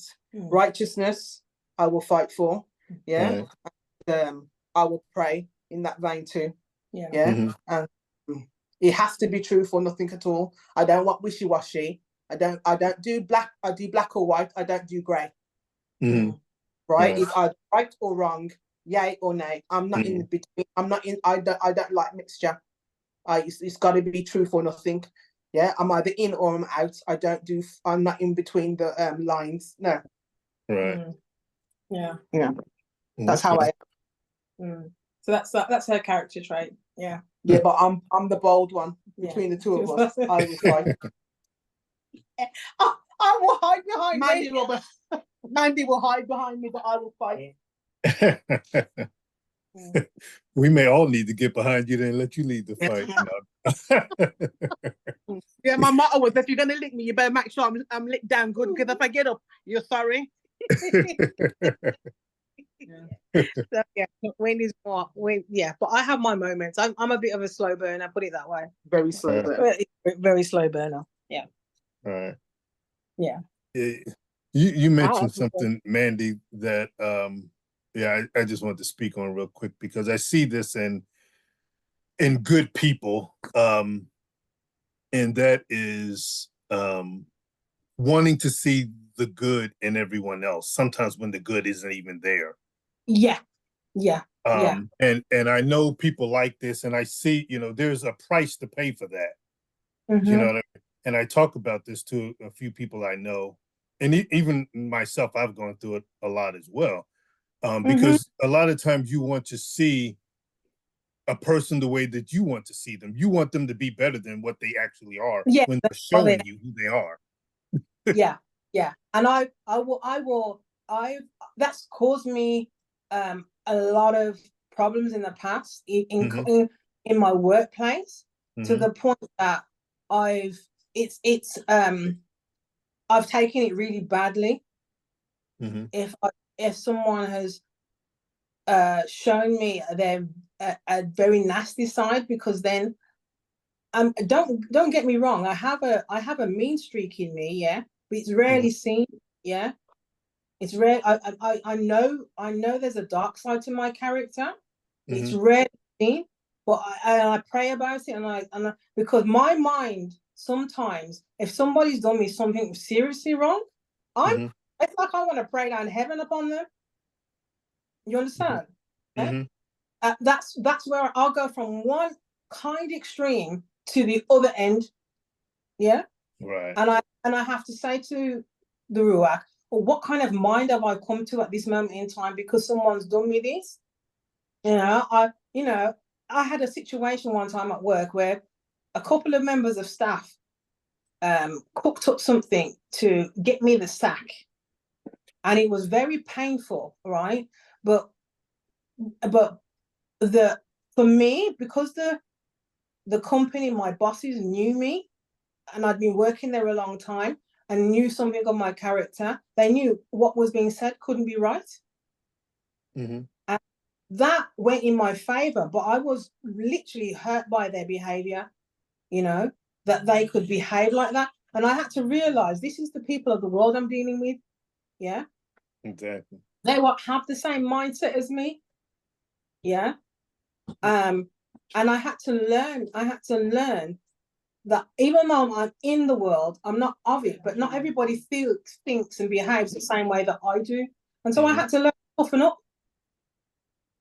And it was a painful lesson, but I had to toughen up in that respect where the workplace is concerned, because I hadn't experienced that before from people.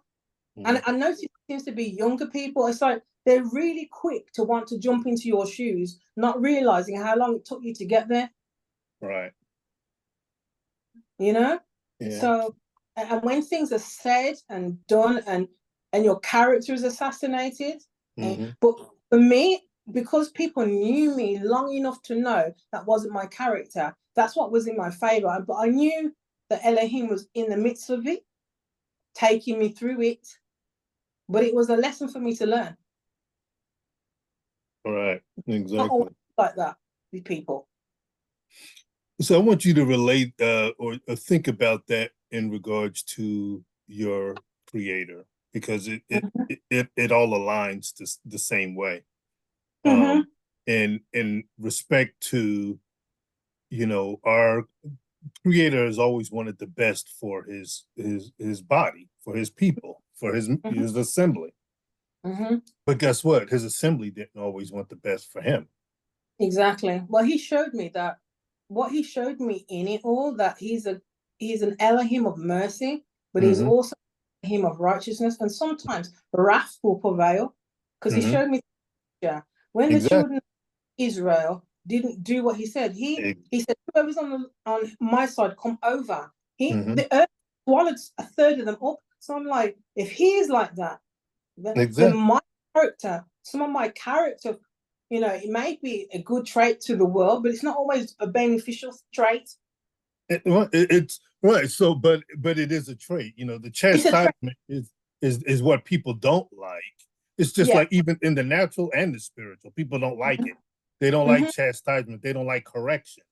And the correction is for your good. For I mean, not always. Now, I'm not saying beating on somebody is good necessarily, but his way of chastisement was by letting the world have its way with us.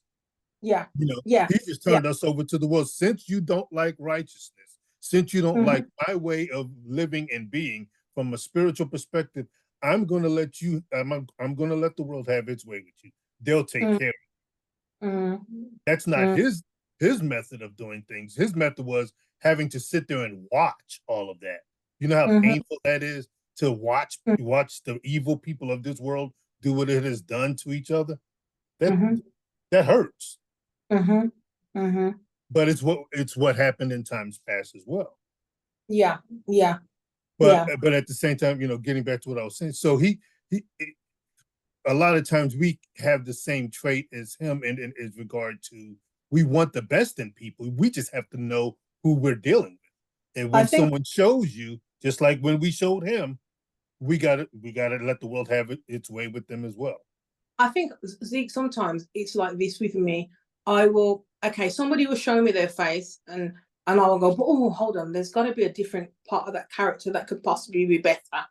And it's like I constantly try and see all the time the best in someone, but it's not always there, right? Or I'm still trying to dissect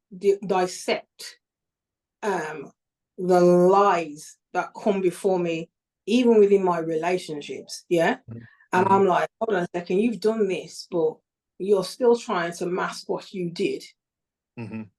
Not true, but you're still trying to pull the wool over my eyes, because why? You see you're trying to appeal to the better part of my character. Do you understand what I mean? Yeah. Right. So that better part of my character is more played upon to hide someone's behavior. That's what I have to learn not to keep allowing. Right. And even though that might be my trait and it's a good trait, but it's sometimes to my detriment. Right, exactly. Yeah, that's my point. And a lot of times, you know, and I tell people this because now a lot of people may view me as, you know, very straightforward or very mean. Some people will even say mean when I'm not a mean person at all. But it may appear, I can see why it appears that way, because I'm going to let the world have its way with you. I am not going to pay attention and nurture your negative behavior. I'm not going to do it. Because what they believe grace and mercy is nurturing their negative behavior. No, that's not grace and mercy. That's stupidity. Yeah. And that's what the world does, you know, but, you know, let them call it. They say, well, just show me some grace. I'm showing you grace. I'm going to let the world have its way with you. That's going to be the grace that's given to you. And when the world have its way with you, you can come back and we can have a conversation. And see, but that doesn't seem so nice now, does it? But that's exactly what the Creator has done with us. And if it's good enough for him, it's good enough for me. And that's how we are to operate. We cannot sit here and let these negative things, negative behaviors be nurtured into our life and into our world, because it impacts you, your environment, your family, and everything else about you. Because we don't want to allow people to go through what they have to go through. Sometimes people do have to hit rock bottom. They have to go their path. Their path is not your path. And a lot of times we try to shield other people from what they have to go through. Now, if they're not wise enough and they don't take your wisdom and knowledge, guess what? They're going to have to go through it. That's the bottom. We can help. We can drop the seeds. We can give them all the wise counsel. But guess what? If they don't take it, what's going to happen? The world is going to have its way with them. They're going to find out another way. And a lot of times we're too busy trying to protect them from that, shield them from that, when they're telling you, I'm going to do it anyway. Just like what the transgressors had done. So yeah, that's something that we have to sometimes check ourselves in that regard. I know I've had to learn that in my life as well. That, and I still even talk to other people about it, even, in my family, that do some of that, like my grandmother, who nurtures negative behavior with, her daughter and things of that nature. I'm like, no, that's crazy. And sometimes she wonders why I don't. She likes, anybody in my family will tell they'll come to me because I'll address matters. I'll address what everybody else doesn't. And that's what, people should know you for who you are. And that's a good thing, but also know that I'm going to, I'm going to hold you accountable, just like I'm going to hold myself and everyone else accountable. So that consistency means a lot. And we have to be consistent in our demonstration of our spirit and in spirit and in truth. Does that make sense?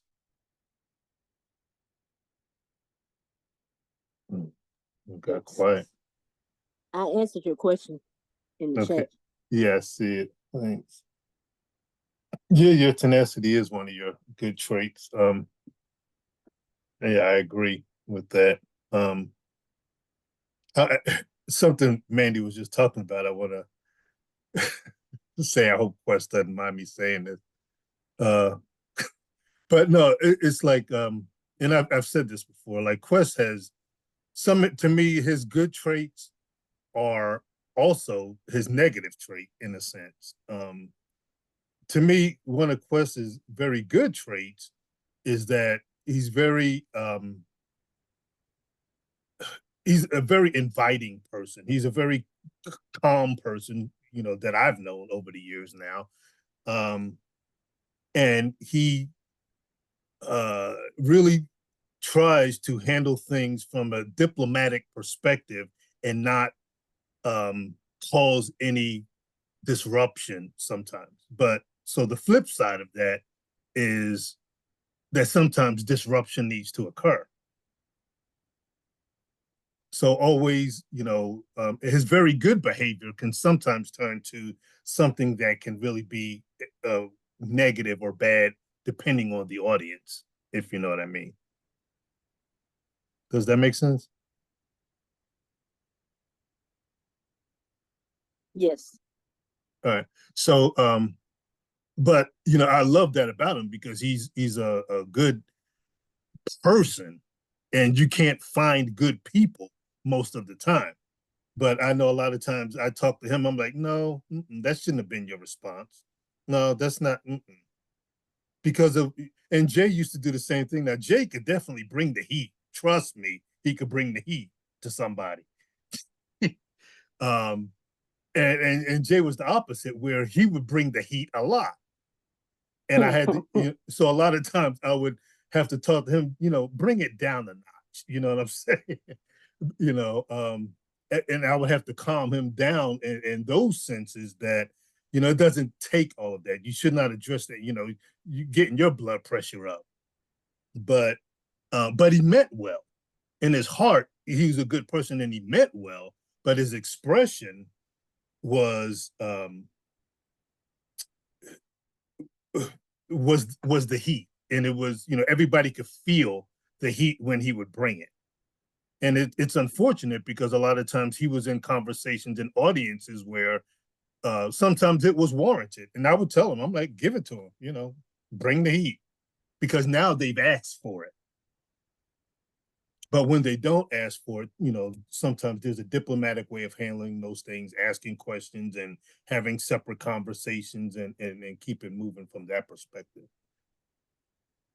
So, and another example of that, I told you I share with you guys, and I have to bring it to my grandmother's memory all the time, or understanding all the time, is that, like, my grandmother says she's never had a spank. She never got a spanking before when, you know, coming up, where her brothers and sisters did.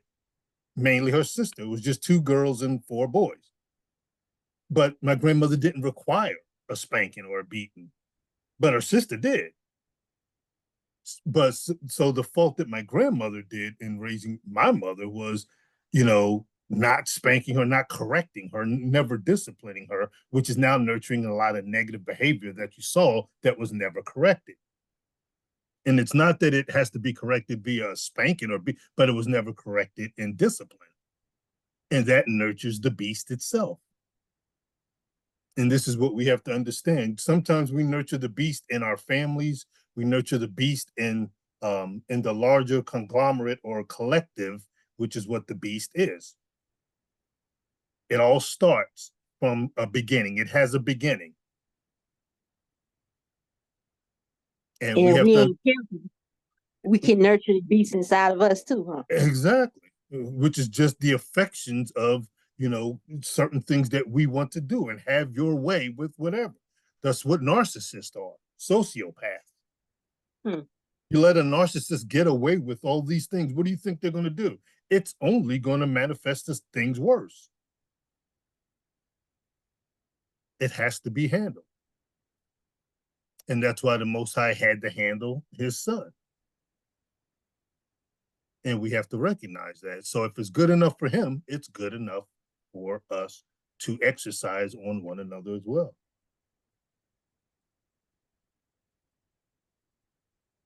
Does that make sense? Yes. All right. I thought that was the last question. It's actually one more.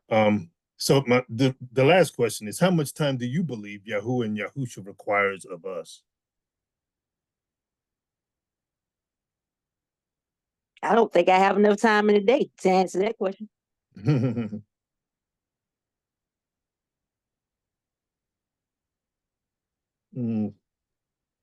Well, it says in scripture that we should be constantly in prayer and worship. Okay. So is that what you believe? Yes. Okay.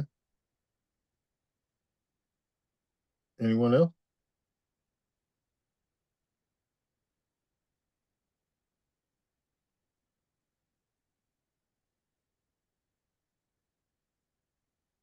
No one?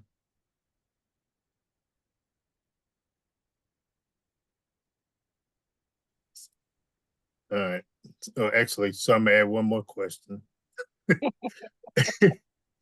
So do you guys believe that you give Yahuah and Yahusha the time that's required of us?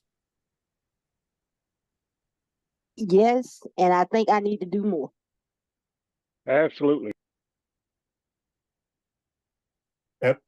Absolutely what, Patrick? You give him the time that's needed?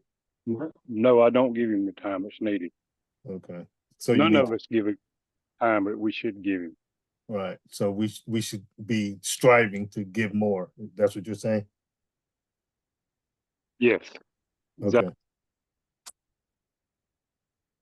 Anyone else?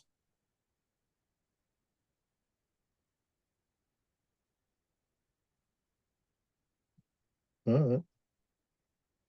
Well, I hope this was helpful. This definitely helped me getting to know you guys a little bit more and striving for this spiritual life that we all strive for. And I hope that it helps all of us learn a little bit more about one another, as well as looking at the man in the mirror to learn more about ourselves and our creator in us, and how we need to govern our lives going forward as well. Any questions or concerns or anything? Oops. Oh, yeah.